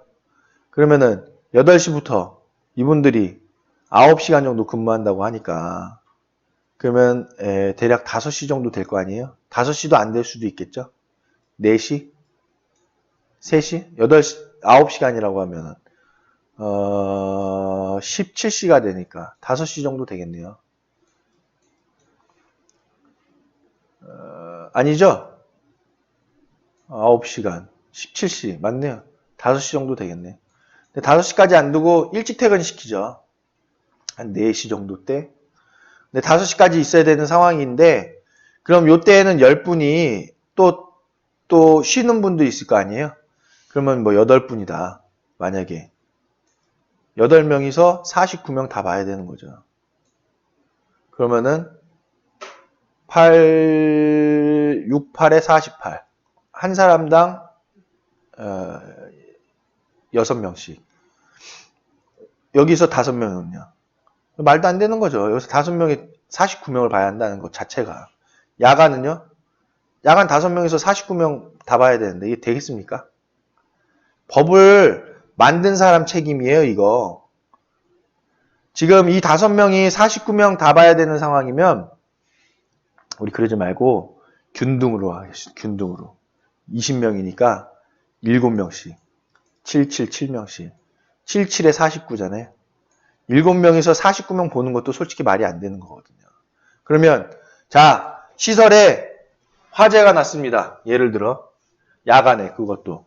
이 7명에 49명 들쳐갖고 몇 분 걸릴까요? 대피하는데. 말도 못하는 시간일 거예요. 가능이나 하겠습니까? 한 분 들쳐 없는 것도 불가능한 일인데. 들것으로 실어가지고 지금 나가야 되는 상황인데. 이게 될까요? 안 되거든요. 그래서 스프링쿨러 다루는 거잖아요. 스프링쿨러 달랐을 때 이런 얘기 다 아시잖아요. 왜 안 바꿉니까? 이런 거. 이거 안 바꾸고 법을 이렇게 해서 운영하는 거는 시설에 책임 돌리지 마세요. 이 부분으로 먼저 하신 분들이 책임져야 될 거 아닙니까? 안 그래요? 그냥 우리 일반적인 상식에서 그냥 시설을 운영하는 사람이 아니더라도 지금 제가 말씀드린 부분을 이해하시겠죠? 2.5명으로는 불가능한 일입니다. 밑에 내려가면 더 그래요. 보여드릴까요? 지금 30명 이상 시설에서만 치매 전담실은 2명당 1명으로 가는 거고 10명 이상 30명 미만 시설에서는 그냥 2.5명으로 통키로 갑니다. 이것도 또 말도 안 되는 거예요. 지금 물리치료실은 2라고 해놓고 물리치료사는 또 없어요. 간호조무사는 1명이서 이분들을 다 커버해야 되면 이분 쉬는 날은 어떻게 합니까? 이분 쉬는 날에는 그냥 하지 말아야죠. 그때는. 그 다음 물론 그래가지고 이분 쉬는 날에는 요양보호사가 할 수 있다라고 하는데 요양보호사 선생님들이 간호조무사 자격 갖고 있는 건 아니잖아요. 그래서 지금은 간호조무사 선생님이 쉬는 날 요양보호사 선생님들께 투약 관리에 대한 부분도 이제 약을 다 준비해 놓고 쉬시니까 요양보호사 선생님들이 투약을 이렇게 나눠드리기도 하고 하는데, 업무가 교대가 되면서 헷갈릴 수 있는 위험도 커지잖아요. 그렇지 않겠어요? 또 복지사가 100명일 때도 1명, 10명일 때도 1명입니다. 그래서 이런 것들을 만회하고자 그 직접 인건비 비율을 둔 거죠. 직접 인건비 비율을 뒀기 때문에 요거를 준용하려고 하면은 요양보호사를 더 채용을 하든지 해야 됩니다. 또 사회복지사도 조금 더 채용을 해야 되는 상황이 되는 거죠. 그래서 요 비율을 어느 정도 유지해 주려고 하는 그런 꼼수가 나오죠. 한마디로 꼼수죠, 이게. 저는 개인적으로 사회복지사가 맡을 수 있는 적절한 인원은 12명 정도로 봅니다. 한 사람이. 사회복지사로서. 공동생활 가정에서도 지금 시설장이나 사무국장이나 사회복지사 셋 중에 한 명만 있으면 되고, 간호조무사, 물리치료사, 작업치료사 중에 한 명만 있으면 되고, 요양보호사는 그냥 일반 시설에서는 3명당 1명, 치매전담형은 2.5명당 1명인데, 저는 여기가 이렇게 되면 안 된다고 봐요. 시설장 1명, 사회복지사 1명, 여기 1명, 여기 1명. 그리고 촉탁의사가 있어야 되는데 촉탁의사가 안 하잖아요. 여기 9명밖에 없는데 누가 옵니까? 안 오려고 그러지. 그래서 촉탁의사는 빼고 연계, 병원에서도 연계 안 해주려고 그래요. 의사 선생님도 인건비가 얼마인데 지금 2시간씩 걸려가지고 공동생활 가정 가서 어르신들 보고 오게, 진료 보고 오게 합니까? 시설에 인원을 더 두게 하세요. 여기에 3명당 1명이면 9명 시설이니까 요양보호사 3명 아닙니까? 생각해보세요. 3명이면 8시간, 8시간, 이렇게 그리면 안 되겠다. 8시간, 8시간, 8시간. 요렇게 해서 돌아가잖아요. 이거 똑같이 듣네. 그러면 이게 24시간으로 두고요. 한 사람 쉬면요. 여기 없는 거예요. 누가 할 사람 없는 거예요. 그래서 퐁당당, 퐁당당 이런 얘기가 나오죠. 하루 다 쉬고 24, 24.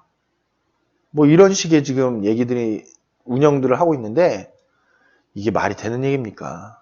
지금 우리나라 주 52시간 하자고 얘기하고 있는 상황에서 주 52시간으로 하자고 해놓고서는 공동생활 가정에 3명당 1명으로 해놓으면 이게 앞뒤가 맞습니까? 그러면 이거 누구 책임입니까?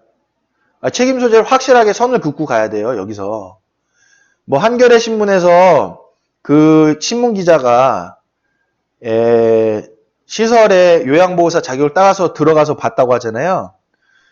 좀 이런 내용 좀 공부하고 가시든가 아니면 저한테 연락을 좀 우리가 인연이 있었으면 제가 이런 부분 좀 설명을 드리고, 지금 시설에 먼저 가시지 마시고, 국회에서 무슨 일을 하고 있나부터 좀 가서 보고, 복지부라든지 그런 데 가가지고, 왜 이렇게 돼 있는지부터 얘기를 듣고 시설에 가야 앞뒤 전후 사정을 파악할 거 아닙니까? 근데 그냥 요양보호사 자격증만 따가지고 가가지고 시설 형편없다에만 포커스를 두면 안 되죠. 지금, 원론적으로 나와야 되는 부분, 지금 여기서 지금 이런 문제가 있는데, 법 자체에서. 여기 최소한 9명은 돼야 되는 거거든요. 9명. 근데 우리나라는 3명당 1명으로 해놨다라는 아주 단점이 있습니다. 그래서 시설에서 고생하죠. 누가 고생합니까? 대표자만 고생하는 거예요.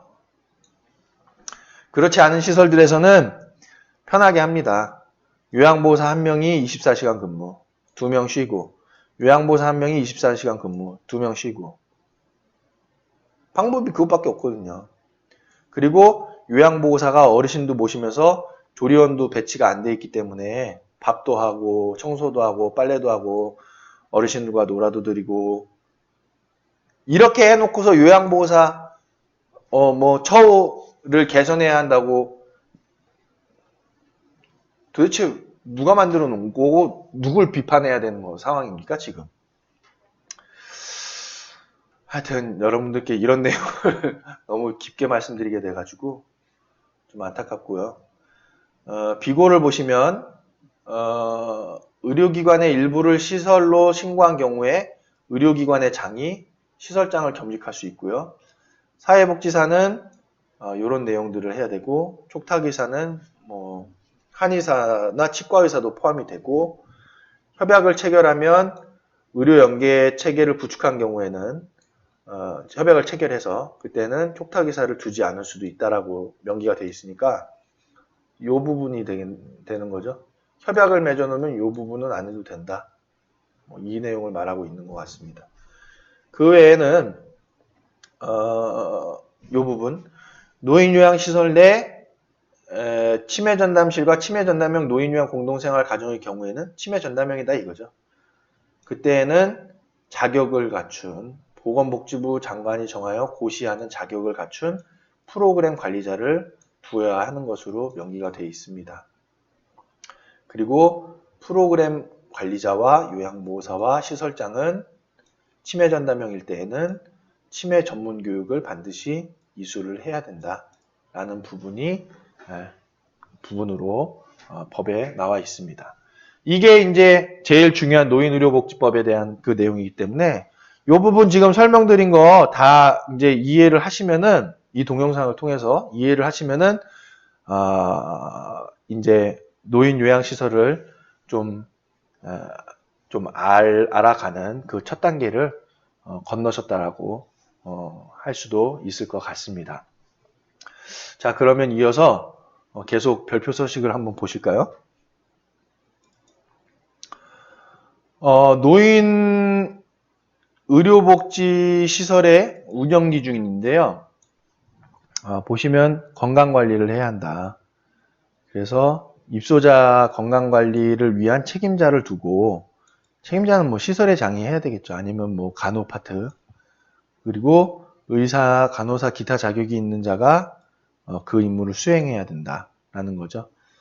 그러면 의사나 간호사, 기타 자격이 있는 사람이 임무를 수행하는 거면 책임자는 시설장이 좀 하셔야 될 것 같네요. 그리고 전담의사를 두지 아니한 시설은 가급적 신경과나 정신과 또는 한방신경정신과 등 노인의 질환과 관련한 전문의로서 촉탁의사를 두거나 의료기관과 협약을 체결해서 의료연계체계를 구축할 수 있어야 됩니다. 나목에 따라서 촉탁의사를 두거나 의료기관과 협약을 체결한 경우 해당 촉탁의사 또는 의료기관의 의사는 매월 2주에 한 번씩 시설을 방문해서 입소자의 건강상태를 확인하고 건강상태가 악화된 입소자에 대해서는 적절한 조치를 해야 되겠습니다. 이 경우 시설의 입소 정원에 따른 방문 횟수는 세부적인 사항은 보건복지부 장관이 정한다고 되어 있고요. 입소자와 직원에 대해서는 연 1회 이상 결핵검진을 포함한 건강진단을 해야 합니다. 이 부분 저희가 조금 해야 되겠네요.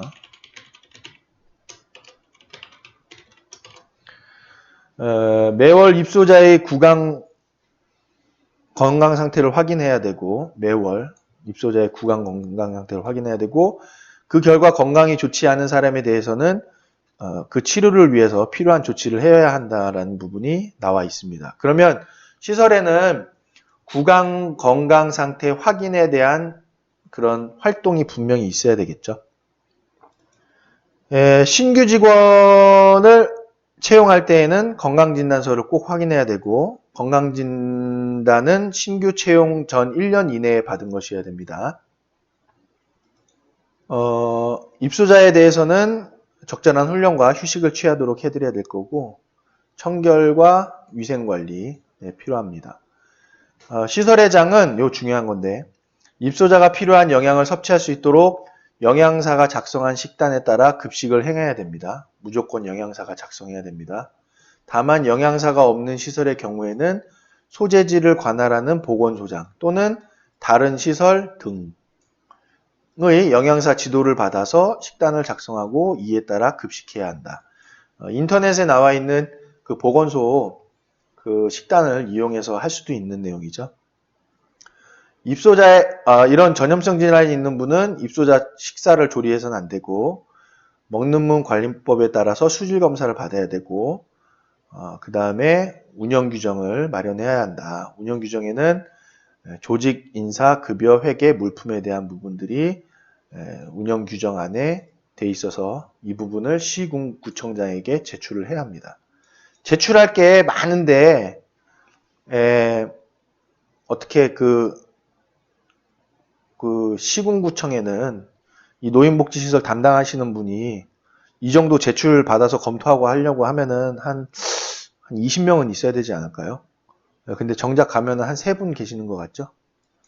이 부분도 좀 참 안타깝습니다.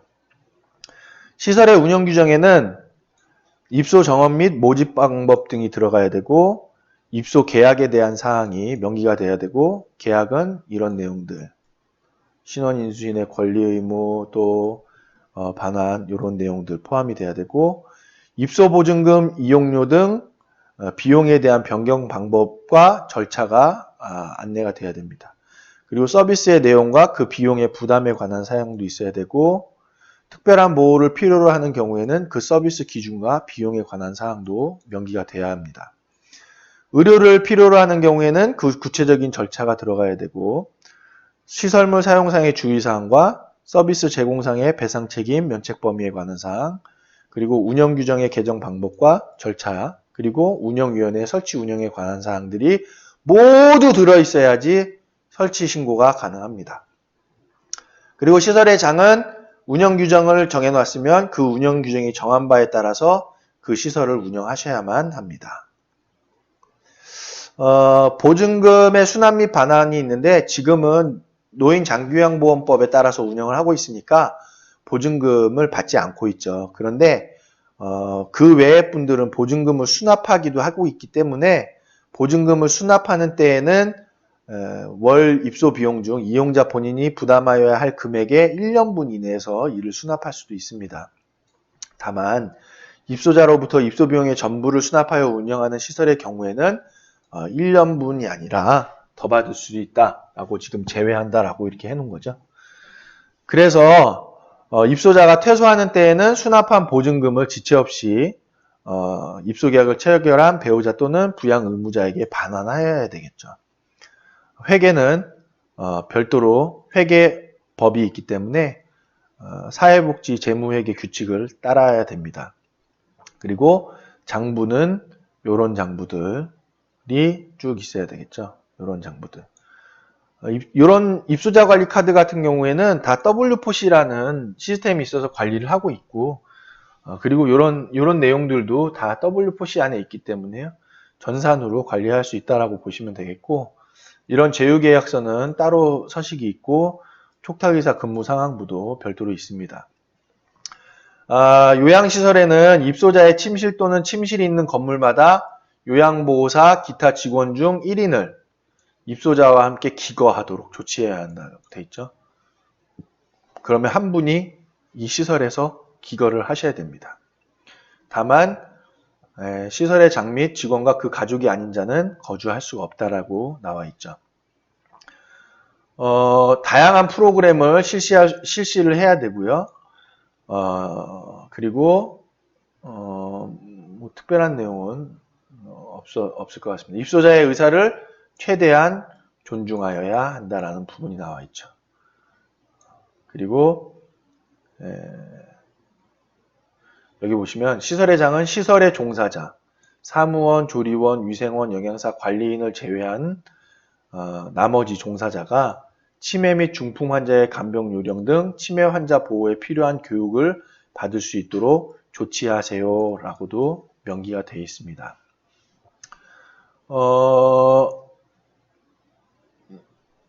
요거 볼까요? 입소자에 대한 상시 보호를 할 수 있도록 이에 적합한 직원의 근무 체계를 갖추되 이에 적합한 근무 체계를 갖추려면은 위에서 얘기한 법을 바꾸셔야죠. 이거 안 맞다는 거죠. 위에서 안 맞는데 여기서는 갖추라고 하고 있어요. 특히 오후 10시부터 다음날 6시까지의 야간 시간대에는 입소자 보호 및 안전유지를 위하여 간호사, 간호조무사 또는 요양보호사 중 1명 이상의 인력을 배치하여야 한다. 야간에 인력 배치가 지금 안 되고 있는 시설이 있다 이 얘기예요. 이게 우리나라 복지법 수준입니다. 지금. 시설의 규모 및 근무 방식 등에 따른 세부적인 배치 기준은 보건복지부 장관이 정하고 있기 때문에 모든 책임은 보건복지부 장관에게로 돌아갈 우려가 높습니다. 위에서 지금 다 짚어드렸죠? 입소자의 건강 상태에 유의해야 하며 건강의 유지를 위해서 필요한 조치를 해야 되고 그 다음에 치매 노인은 치매의 정도에 따라서 분리하여 보호하여야 하는데 치매 정도에 따라서 분리해서 보호하라고 하면서 치매 전담형에서는 다 모아놓고 생활하게끔 하는 부분으로 되어 있다는 게 문제죠. 앞, 뒤가 전혀 안 맞습니다. 노인요양시설 내에, 이 부분은 그렇고, 운영위원회를 설치해서 운영위원회를 운영을 해야 된다는 것도 이 부분에 안내가 되어 있습니다. 자, 그래서 제일 우리가 관심 있게 보고 있는 요양원 설치를 위한 설치 기준, 설비 기준, 그리고 운영 기준들을 받고 노인복지법에서 말하고 있는 전체적인 노인복지법의 내용들을 보면서 요양원을 설립하는 방향에 대한 것들을 흐름을 우리가 이제 조금 가닥을 잡아서 나온 게 되겠습니다. 이어서 노인 여가복지시설의 시설 기준 및 직원 배치 기준을 한번 보실 텐데요. 노인복지관과 경로당에 대한 얘기니까 우리가 간단하게 보면 좋을 것 같습니다. 노인복지관은 연면적 500제곱미터 이상이어야 되고 경로당은 이용정원 20명 이상일 때 가능하고 이용정원이 20명 이상이어야 된다. 경로당은. 그 다음에 읍면지역에서는 10명도 가능하다. 노인교실은 이용정원 50명 이상이어야 한다고만 돼 있고 면적에 대한 특별한 기준은 없어요. 노인교실과 경로당에 대한 부분은. 그래서 저는 노인교실을 하고 싶은 거죠. 같이 하실 분은 전화 주십시오. 제가 같이 한번 노인교실을 재밌게 운영할 수 있는 노하우가 있으니까요. 한번 연락을 주십시오. 노인교실은 사무실 하나, 화장실 하나, 강의실 하나, 휴게실 하나. 끝. 경로당은 화장실 하나, 휴게실 하나, 전기시설 하나. 끝. 노인복지관은 복지관은 우리 아시다시피 이렇게 좀 많은 내용이 필요하죠.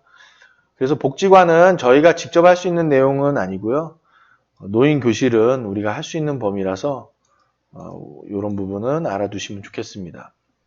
설비 기준은 시설에서 다 봤기 때문에 그거 다 똑같은 내용이고요. 경로당만 지금 거실하고 휴게실은 20제곱미터 이상이어야 되고 그리고 노인교실은 강의실이 한 10평 이상이어야 된다라는 것이죠. 강의실 자체가 10평만 되면은 노인교실을 할 수 있겠다. 직원의 자격 기준은 노인복지관 시설장만 나와 있고요. 노인복지관 시설장이 사회복지사 2급이면 되네요.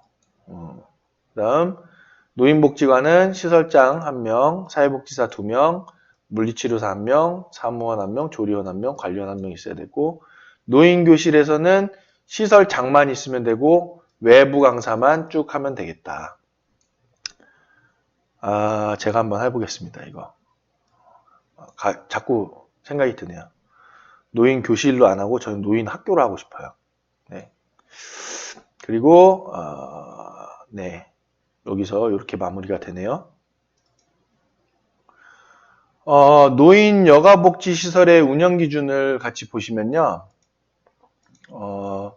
건강관리가 돼야 되겠고 연일회 이상의 결핵검진을 포함한 건강진단을 해야 되고 직원에 대해서 그리고 건강진단 결과 건강이 좋지 않은 사람은 그 치료를 위해서 필요한 조치를 해야 되고 직원을 신규로 채용할 때에는 건강진단서를 확인해야 되고 이 경우 건강진단은 신규 채용 1년 이내에 받은 것이어야 한다. 라는 부분. 그 다음 급식위생관리가 있는데 요건 노인복지관의 경우를 한정하는 거니까 우리가 요거는 넘어가고요. 그 다음 운영규정은 노인 여가복지시설의 장은 그 시설의 운영 방법, 이용자의 준수사항, 그 밖에 시설의 운영에 필요한 규정을 작성해서 시장, 군수, 구청장에게 제출하여야 됩니다.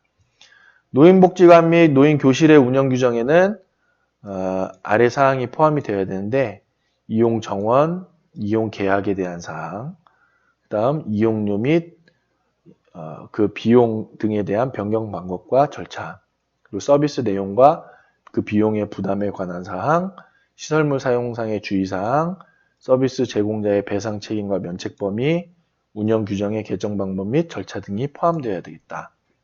회계도 똑같이 해야 되고요. 재무회계 규칙이 있어서 장부는 이런 장부들이 이제 시설의 그 비치가 되어야 되겠죠. 그래서 마찬가지로 W4C라든지 그런 부분들이 있고 이런 내용의 서류들은 뭐 크게 어려운 내용들이 아니니까 네, 비치가 되어야 된다는 거 아시면 되겠고 사업의 실시 내용을 보면 특별한 내용은 그렇게 없습니다. 뭐 노인복지관이야 뭐 지금 하고 있는 내용들 다 아시는 부분이니까 그렇다 하고 노인교실은 주 1회 이상의 교육을 실시해야 되는 거죠. 당연하죠. 주 1회가 아니라 지금 하루에 지금 3번, 4번도 해야 되는 상황인데요. 예, 그렇다는 점 저희가 확인할 수 있었습니다. 재가 노인복지시설의 시설 기준과 직원 배치 기준을 한번 보실 텐데요. 이 부분도 이제 관심 있게 여러분들이 많이 보시는 부분이죠. 하나하나 좀 세밀하게 보도록 하겠습니다. 시설의 규모에 대해서 방문 요양, 방문 목욕, 방문 간호를 제공하는 시설은 시설 전용 면적 16.5제곱미터 이상의 연면적을 갖추고 있어야 한다. 그러면 몇 평이죠? 방문 요양이 16.5면은 5평. 네. 주야간 보호, 단기 보호를 제공하는 시설은 시설 연면적 90제곱미터 이상이 이용 정원 6명 이상인 경우에는 1명당 6.6제곱미터 이상의 생활실 또는 침실 공간을 추가로 확보해야 한다. 다만 주야간 보호 시설 안에 치매 전담실을 두는 경우에는 치매 전담실 1실당 이용 정원을 25명 이하로 하여야 한다고 하는데 참 말이 안 맞죠? 이 얘기는 무슨 얘기냐면은 요만큼 시설이 있다고 하면은 시설 연면적은 이 자체가 90제곱미터 이상이 돼야 한다는 거예요. 주간보호는. 그리고 6명 이상일 때에는 요 90제곱미터가 5명이라는 얘기거든요. 그래서 여기서부터 한 명이 추가될 때는 2평씩, 2평, 2평, 2평씩 늘어난다는 겁니다. 그래서 2평이 그냥 늘어나는 게 아니라 생활실이나 또는 침실이어야 돼요. 그래서 대부분 생활실로 하죠. 자, 이 90제곱미터는 5명을 두고 있기 때문에 이 안에 모든 공간들이 다 들어가야 됩니다. 다 들어가고 그리고 나서 여기에 들어간 공간들 중에 생활실이 일정 부분 인원을 충분히 포함하고 있는 생활실이 돼야 되겠죠. 5명에 대한 생활실이라고는 규정되어 있지는 않고요. 대략 이제 적당한 수준이라고 얘기를 하는데 한 3명 정도로 보고 있습니다. 재가 노인 지원 서비스는 시설 전용 면적 33제곱미터 10평이죠. 방문 요양이나 방문 목욕, 방문 간호를 제공하는 시설은 통신, 집기 등 사업에 필요한 설비 및 비품, 컴퓨터죠. 그 다음 이동용 욕조 또는 이동 목욕 차량, 그리고 혈압계, 온도계 등 방문 간호에 필요한 비품 해서 방문 요양은 요것만 있으면 되고 사무실하고 방문 목욕은 요것과 요거 있어야 되고 방문 간호는 요것과 요거가 돼 있어야 된다. 이동 목욕 차량이 방문 목욕이 있어야 되는데 이동 목욕 차량이란 욕탕, 급탕기, 물탱크, 호스릴 등을 갖춘 차량으로 자동차 등록증상에 차량 용도의 이동 목욕용으로 표시되어 있거나 이동 목욕용으로 구조 변경한 내용을 기재 등록한 차량을 말합니다. 이렇게 변경을 해야 되죠.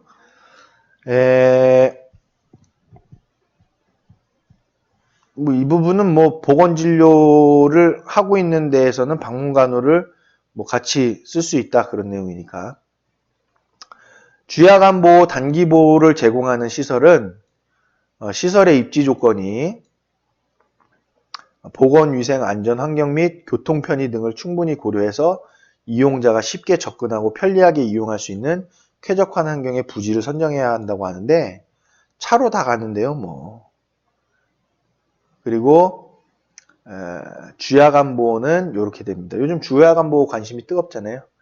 10명 이상일 때에는 생활실이 꼭 있어야 되고 사무실이 있어야 되고 또는 간호사실로도 되죠. 그리고 요 둘 중에 하나, 그리고 요거는 꼭 있어야 되고 화장실도 꼭 있어야 되고 요 둘 중에 하나 있어야 됩니다. 10명 미만 시설에서는 생활실 하나, 그 다음 요 둘 중에 하나, 요거 둘 중에 하나, 식당 및 조리실은 꼭 있어야 되고 여기는 셋 중에 하나. 그래서 주야간보호가 어르신들이 계시기에는 굉장히 협소한 공간이 돼요. 왜냐면은 이것도 똑같은 이치입니다.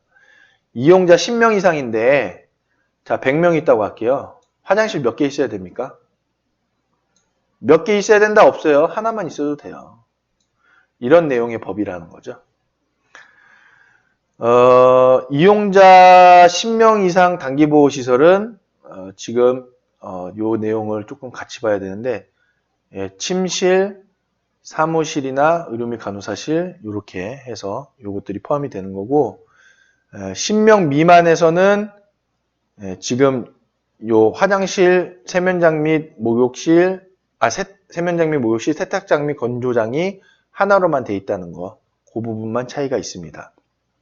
자, 그래서 주야간보호 이용자가 10명 이상인 경우에는 사무실과 의료 및 간호사실은 공간을 함께 사용할 수는 있지만은 각각의 시설에 대한 기능은 모두 갖추고 있어야 된다는 거고요. 또 마찬가지로 각각의 기능들은 다 공간을 함께 쓸 수는 있겠지만은 각각의 기능들은 다 갖추고 있어야 한다라는 부분이죠. 주야간보호 시설에서는 치매 전담실 내에도 프로그램실을 두어야 한대요. 아까 이 부분을 조금 제가 덜 설명드린 것 같은데 좀 짚고 가야 되겠습니다. 어떤 거냐면 치매 전담실 1신당 이용 정원을 25명으로 둔다는 거예요. 그러면 치매 전담실 1실은 몇 제곱미터일까요? 여기 25명 이하니까.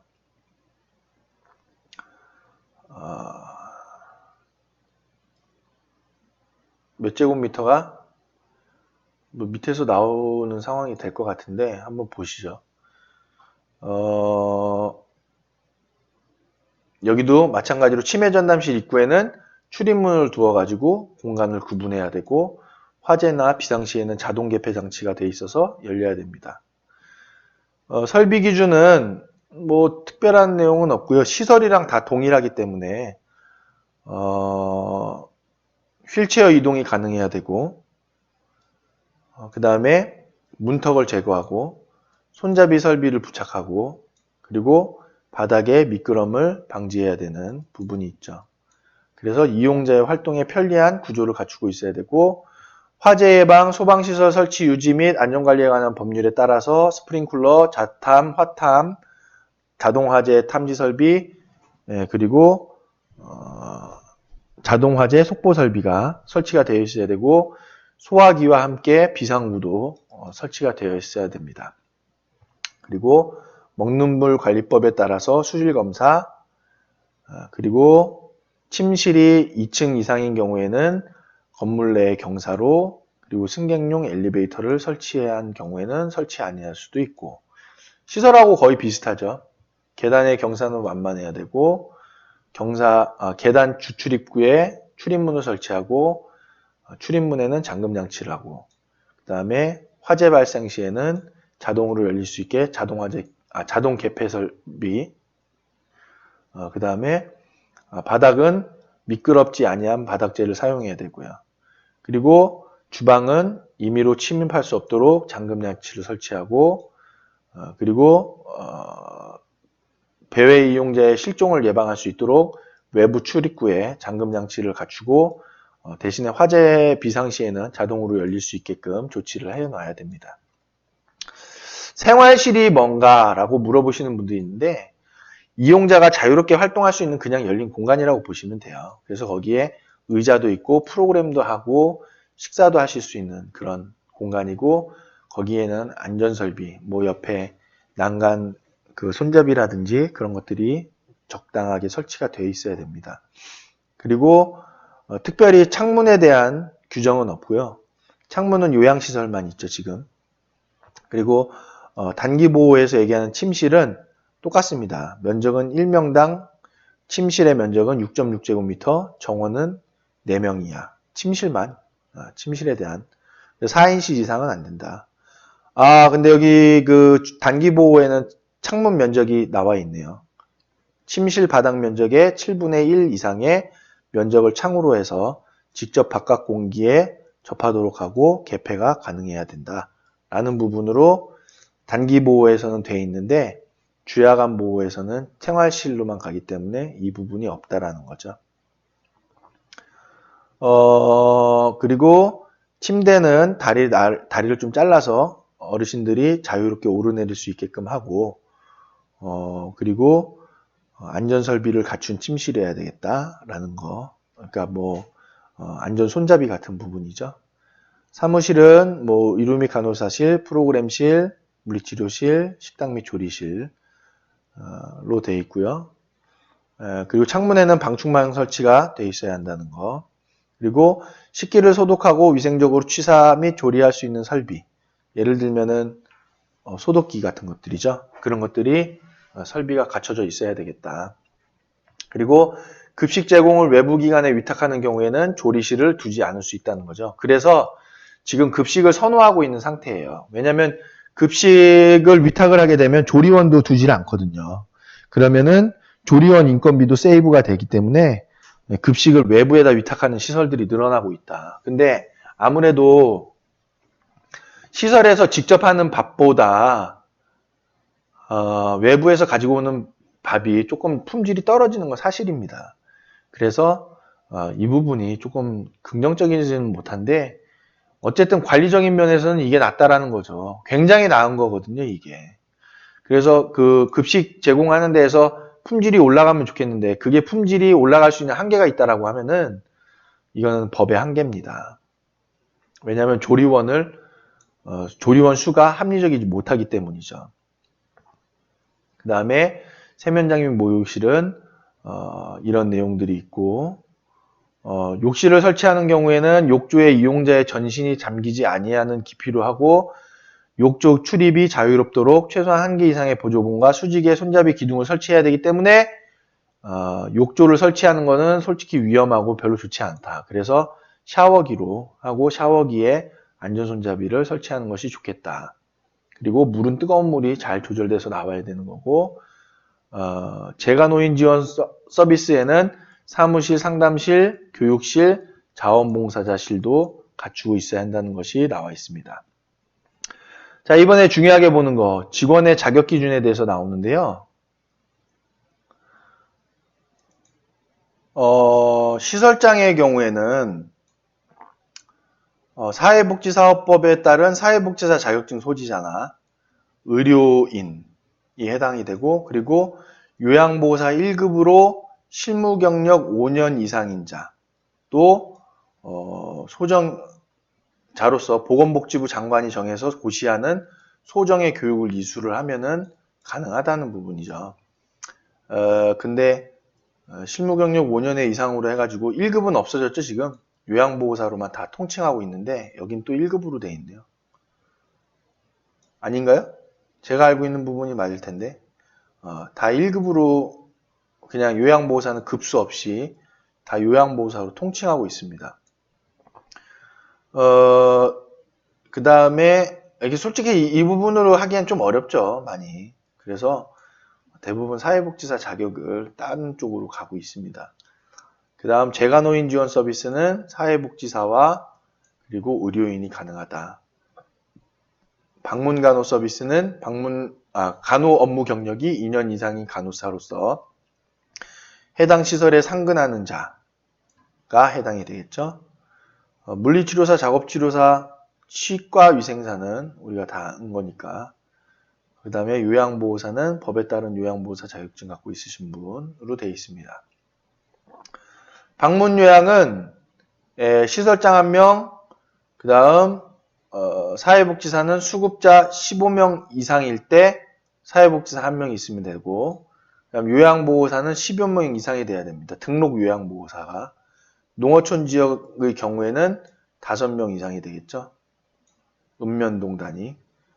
방문 목욕은 시설장 1명하고 요양보호사 2명이면 되겠고, 쥐약암보호는 이용자가 10명 이상일 때에는 시설장 1명, 사회복지사 1명, 그 다음에 간호조무사나 물리치료사 또는 작업치료사, 간호사가 1명, 요양보호사는 7명당 1명이 되겠습니다. 그렇기 때문에 굉장히 힘들죠. 어르신 7분에 요양보호사 1분이라고 하면은 굉장히 힘들지 않겠습니까? 저는 이 부분이 3대1로 받게 한다고 봐요. 그 다음에 치매 전담실의 경우에는 어르신 4명당 1명 이상으로 돼 있죠. 그리고 조리원의 경우죠, 여기. 사무원은 25명 이상일 때 1명이 있어야 되고, 조리원은 1명만 있으면 되겠다. 백인 시설에서도 1명이겠죠. 그 다음 보조원도 여기도 1명이면 되겠다. 여기 보조원은 운전사를 얘기합니다. 즉 우리가 송영 서비스를 할 때에 그 운전해 주시는 분이 되겠죠. 그 다음에 그러면은 이런 얘기가 있겠죠. 만약에 50인 시설인데 운전기사 1분이 어떻게 이분들을 다 모시고 왔다 갔다 하냐. 그래서 여기가 1명이기 때문에 이분이 할 수 없는 일을 이분도 도와주고 이분도 도와주고 이분도 도와주고 할 수도 있다라는 거죠. 10명 미만 시설에서는 시설장 1명, 그리고 간호조무사나 간호사나 물리치료사나 1명, 그리고 요양보호사 선생님은 7명당 1명으로 돼 있는 거고, 그리고 조리원이 1명이 꼭 배치가 돼 있어야 한다라는 부분으로, 조리원이 아니라 조리원 맞네요. 조리원이 1명이 꼭 배치가 돼 있어야 되겠죠. 단기보호에서는 10명 이상 시설에서는 시설장 1명, 사회복지사 1명, 그리고 간호조무사는 이용자 25명당 1명이고, 그리고 여기서는 이용자가 30명 이상일 때에는 물리치료사도 2개끔 돼 있죠. 물리치료사나 작업치료사를. 그리고 요양보호사는 4명당 1명 이상이 돼야 되겠다. 그리고 조리원이 1명이 꼭 있어야 되겠다라는 부분으로 해놨는데, 단기보호 이용하시는 분들이 거의 그렇게 흔치 않죠. 단기보호 많이 안 합니다. 자, 이용자 10명 미만의 시설에서는 시설장 1명, 간호사 1명, 간호조무사 1명, 그리고 이용자 4명당 1명 이상의 요양보호사, 그리고 조리원 1명이 되겠죠. 조리원이 쉬는 날은 누가 하나요? 이분이 하셔야겠죠? 시설장이. 힘들죠. 재가노인지원센터는 시설장 1명, 사회복지사 1명, 그리고 사무원 1명이면 되겠다. 그리고 방문간호에서는 시설장 1명, 간호사나 간호조무사. 보실까요? 여기 이 부분인데, 간호사나 또는 간호조무사로 돼 있죠. 그래서 내려보면은 방문간호에서는 그 부분이 간호사나 간호조무사가 1명. 그 다음에 구강위생을 제공하는 경우로 한정해서 1명 이상이 있어야 되는데, 이 1명이 누구냐면은 치위생사가 되겠죠. 여기. 네, 치과 위생사가 됩니다. 그래서 방문간호에서 구강위생을 관리해드리는 서비스를 할 때에는 여기 1명을 배치를 해야 됩니다. 자, 그 단서조항들이 있는데, 농어촌 지역이라 함은 시군의 읍면 전지역 또는 동중의 지정된 주거상업지역 및 공업지역을 제외한 지역을 말한다. 시설장은 이런 내용 관리에 대한 부분이고, 사회복지사는 여러분 다 아시겠지만 이런 내용들로 하고, 여기 보시면은 신체활동 지원 서비스는 요양보호사 1급만이 제공할 수 있다라는 거 이거 바뀌어야 되지 않나 싶어요. 지금 요양보호사 2급이 어디 있습니까? 다 요양보호사로만 나오는데. 그리고 치매전담실의 경우에는 프로그램 관리자를 두어야 하는 거가 있고, 그리고 치매전담실의 경우에는 주하간보호에서 치매전담실의 경우에는 시설장, 요양보호사와 프로그램 관리자가 치매 전문 교육을 이수하여야 되겠다라는 부분입니다.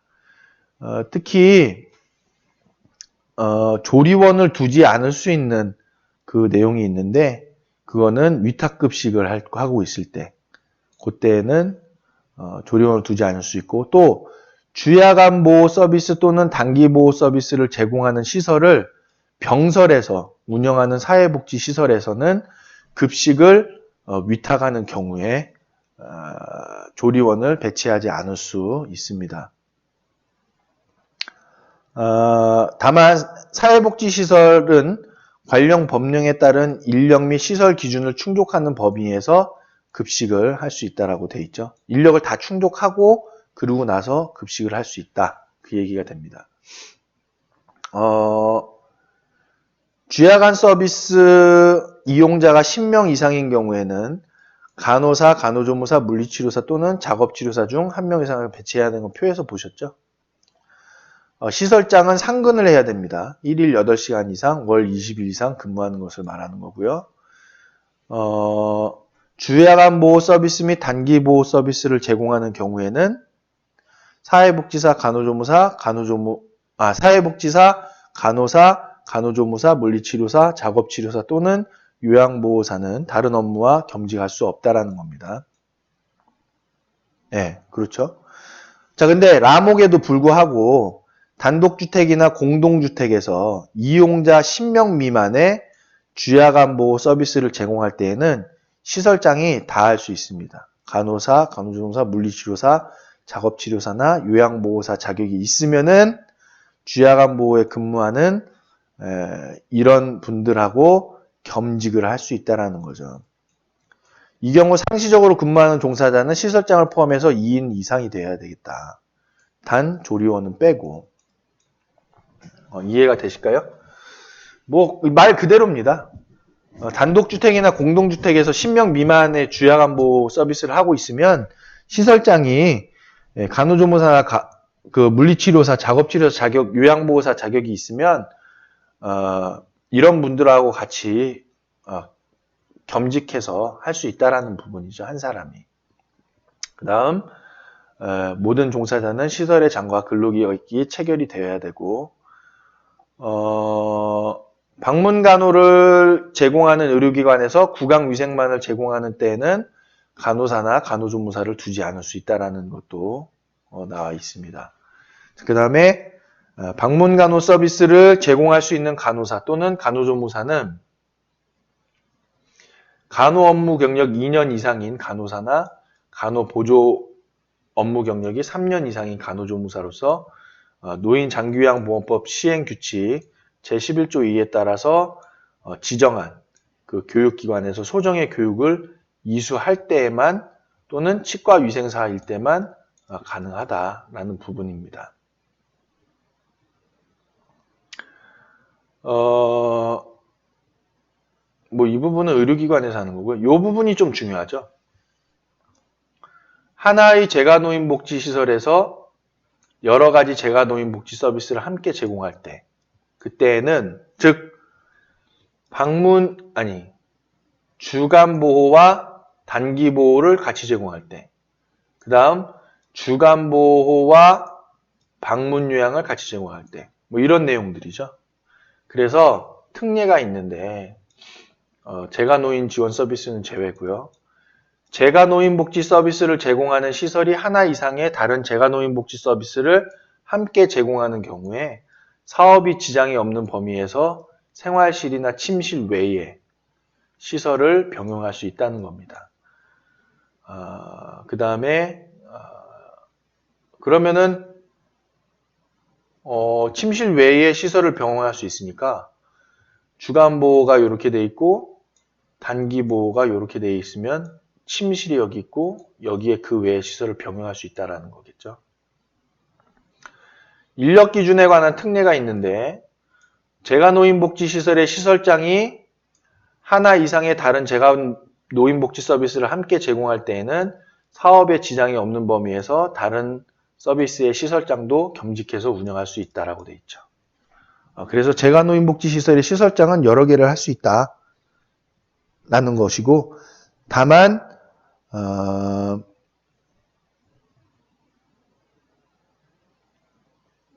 의료기관이 아닌 재가노인복지시설 또는 보건진료소가 방문간호를 제공하는 경우에는 2년 이상의 간호 업무 경력이 있는 간호사로서 해당 시설에 상근하는 자를 시설장으로 해야 한다라고 나와 있네요. 그 다음에 방문 요양 서비스와 방문 목욕 서비스를 제공하는 시설의 요양보호사는 상호 겸직해서 운영할 수 있다고 합니다. 그 다음 주간보호 서비스 또는 단기보호 서비스를 제공하는 시설이 방문 요양 서비스를 함께 제공할 때에는 방문 요양 요양보호사는 10명 이상으로 할 수 있고 농어촌 지역은 5명이고요.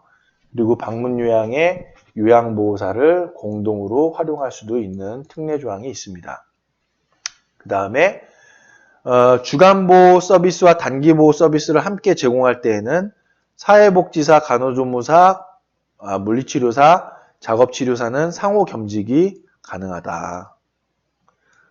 그리고 다만 이 경우에 사회복지사는 이용자 50명당 1명, 그리고 간호사 또는 간호조무사는 이용자 25명당 1명, 그 다음에 물리치료사와 작업치료사는 이용자 30명 이상일 경우에 1명을 배치해야 한다라고 나와 있습니다.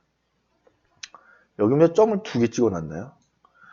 주야간보호 서비스와 단기보호 서비스를 함께 제공하는 경우에는 제4호 과목에 해당하는 요양보호사 및 조리원을 각각 2대, 요양보호사 및 조리원을 주야간보호 서비스와 단기보호 서비스 상호 간에 공동으로 활용할 수 있다는 거죠. 주야간보호와 단기보호는 함께 하기에 좋은 시설로 묶어놓은 법이 되겠습니다. 주야간보호 서비스와 단기보호 서비스를 함께 제공하는 경우에는 각 서비스 이용자 수의 합이 25명 미만일 때 조리원을 겸직해서 운영을 할 수 있다는 것도 명기가 되어 있고, 특히 재가노인복지 서비스를 제공하는 시설을 사회복지시설에서 병설에서 운영하는 경우에는 예를 들어 방문요양과 방문목욕, 방문간호를 제공하는 시설을 요양원에 만약에 병설에서 운영을 한다. 그때에는 사업에 지장이 없는 범위에서 상호 중복되는 시설과 설비를 공동으로 활용할 수 있다는 것이죠.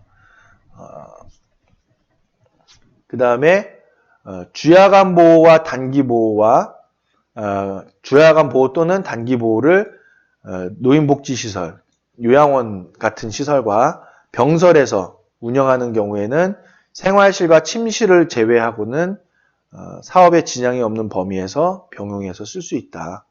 다만 각각의 시설의 이용자는 각각의 시설에 있어야 한다는 조건이 있죠. 그래서 여기 시설을 왔다 갔다 할 수가 없다는 거예요, 솔직히. 그거를 공단은 싫어한다라는 거죠. 왜 싫어하는지 모르겠어요. 문제는 병설로 했을 때에는 당연히 시설이 있으면 주간보호가 있고 시설이 있다고 하면 이 부분을 병용으로 쓴다라는 거거든요. 그래서 연면적은 공동으로 사용하는 시설의 면적을 포함해서 각각 90제곱미터 이상이 되어야 한다. 시설의 연면적은 공동으로 사용하는 시설, 이 부분이죠. 면적을 포함해서 이 부분이 90제곱미터 이상이 되어야 한다라는 내용입니다. 여기서 얘기하는 시설이 어딜까요?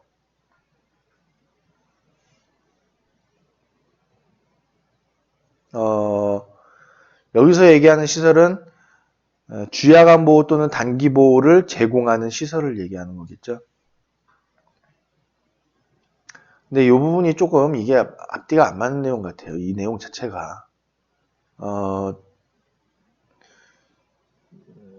공동으로 사용하는 시설의 면적을 포함해서 각각이니까 각각이니까 여기도 90제곱미터 이상, 여기도 90제곱미터 이상이 되겠죠. 요거를 포함해서 각각이니까. 요것도 90제곱, 요것도 90제곱. 그런데 여기에 공동으로 쓰는 데는 어르신들이 각각의 시설에서만 생활을 해야 한다는 한계점도 있습니다. 인력 기준에 관한 특례가 있는데 제가 노인복지 서비스를 제공하는 시설을 사회복지시설에 병설해서 운영하는 경우 사회복지시설의 장은 겸직해서 운영할 수 있다라는 부분이죠. 그리고 주간보호를 제공하는 시설을 사회복지시설에 병설해서 운영하는 경우 간호사, 간호조무사, 물리치료사 또는 작업치료사를 겸직해서 할 수 있다라고도 되어 있습니다. 그 다음에 주야간보호 서비스 또는 단기보호 서비스를 제공하는 시설을 사회복지시설에 병설해서 운영하는 경우에 똑같은 얘기죠. 근데 단기보호까지 포함을 합니다. 여기서는 조리원을 2대 해당 조리원과 사회복지시설의 조리원을 공동으로 활용할 수 있다는 거죠. 주야간보호 서비스나 단기보호 서비스를 제공하는 병설로 되어 있는 시설에서는, 요양원에서는. 그리고 주간보호 서비스 또는 단기보호 서비스를 제공하는 시설을 사회복지시설에 병설해서 운영하는 경우에 이 3가지 다 똑같죠? 다만 여기서는 얘만 빠지는데 각 시설 이용자 수의 합이 25명 미만인 때, 각 시설 이용자 수의 합이 25명 미만인 때에는 조리원을 겸직하도록 하여 운영할 수 있다라고 되어 있습니다. 그러면은 조리원을 여기서는 공동 사용하는 거고요. 공동으로. 여기 조리원 1명, 여기 조리원 1명이면 시설에 요 2사람이 같이 일을 해서 할 수 있다라는 거고, 여기서의 얘기는 각 시설, 여기 시설과 여기 사회복지시설을 더했더니 25명 미만이에요. 입소자 수가. 그러면 여기 시설의 조리원이나 여기 시설의 조리원은 1명으로 해서 같이 이 1명이 2시설의 모든 저기를 할 수 있다. 지금 그 얘기를 말하는 겁니다. 자, 여기까지 해서 제가 노인복지 시설의 설비 기준과 인력 기준을 한번 살펴봤습니다. 제가 노인복지 시설의 운영 기준을 보실 텐데요. 직원에 대해서는 연 1회 이상의 결핵검진을 포함한 건강진단을 해야 되고, 건강진단이 결과 좋지 않은 분들은 필요한 조치를 해야 되고요. 마찬가지로 직원을 신규로 채용할 때에는 신규 채용 전 1년 이내에 받은 건강진단서를 확인을 해야 됩니다. 확인해야 되는 거지 제출해서 갖고 있어라 그런 얘기는 아니잖아요. 근데 확인을 하려면, 그건 확인했다는 증거를 두려면 사본이라도 우리가 갖고 있어야 되겠죠. 급식위생 관리는 똑같습니다. 시설회장은 입소자가 필요한 영양을 섭취할 수 있도록 영양사가 작성한 식단에 따라 급식을 행하여야 하는데, 영양사가 없는 시설의 경우에는 소재지를 관할하는 보건소장 또는 다른 시설 등의 영양사의 지도를 받아 식단을 작성하고 이에 따라서 급식해야 한다는 거죠. 또 말씀드리지만 인터넷에 각 지역 보건소의 자료실 같은 데 보시면 그 지역 보건소의 영양사분들께서 노인복지 시설을 위한 식단을 계속 올려드리고 계십니다. 자, 중요한 부분들, 좀 특이한 부분들만 보면 수질 검사를 받아야 되고, 운영 규정도 여기도 둬야 되는데, 조직, 인사, 급여, 회계, 물품, 그 밖에 시설 운영에 관하여 필요한 규정을 운영 규정이라 하고, 이걸 작성해서 시장, 군수, 구청장에게 제출해야 됩니다. 그래서 운영 규정에는 이용 정원이 포함이 돼야 되고, 모집 방법 등에 관한 사항도 있어야 되고, 이용 계약에 관한 사항도 있어야 되고, 이런 부분들이죠. 권리, 의무, 계약의 해제 등에 관한 사항.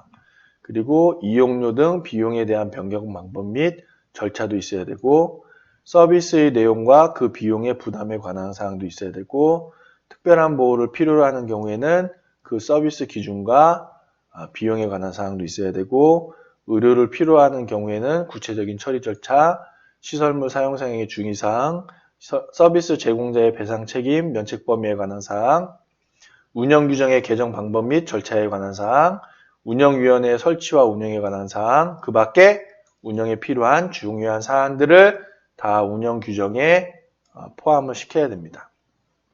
그리고 시설의 장은 운영 규정에서 정한 바에 따라서 시설을 운영해야 되겠죠.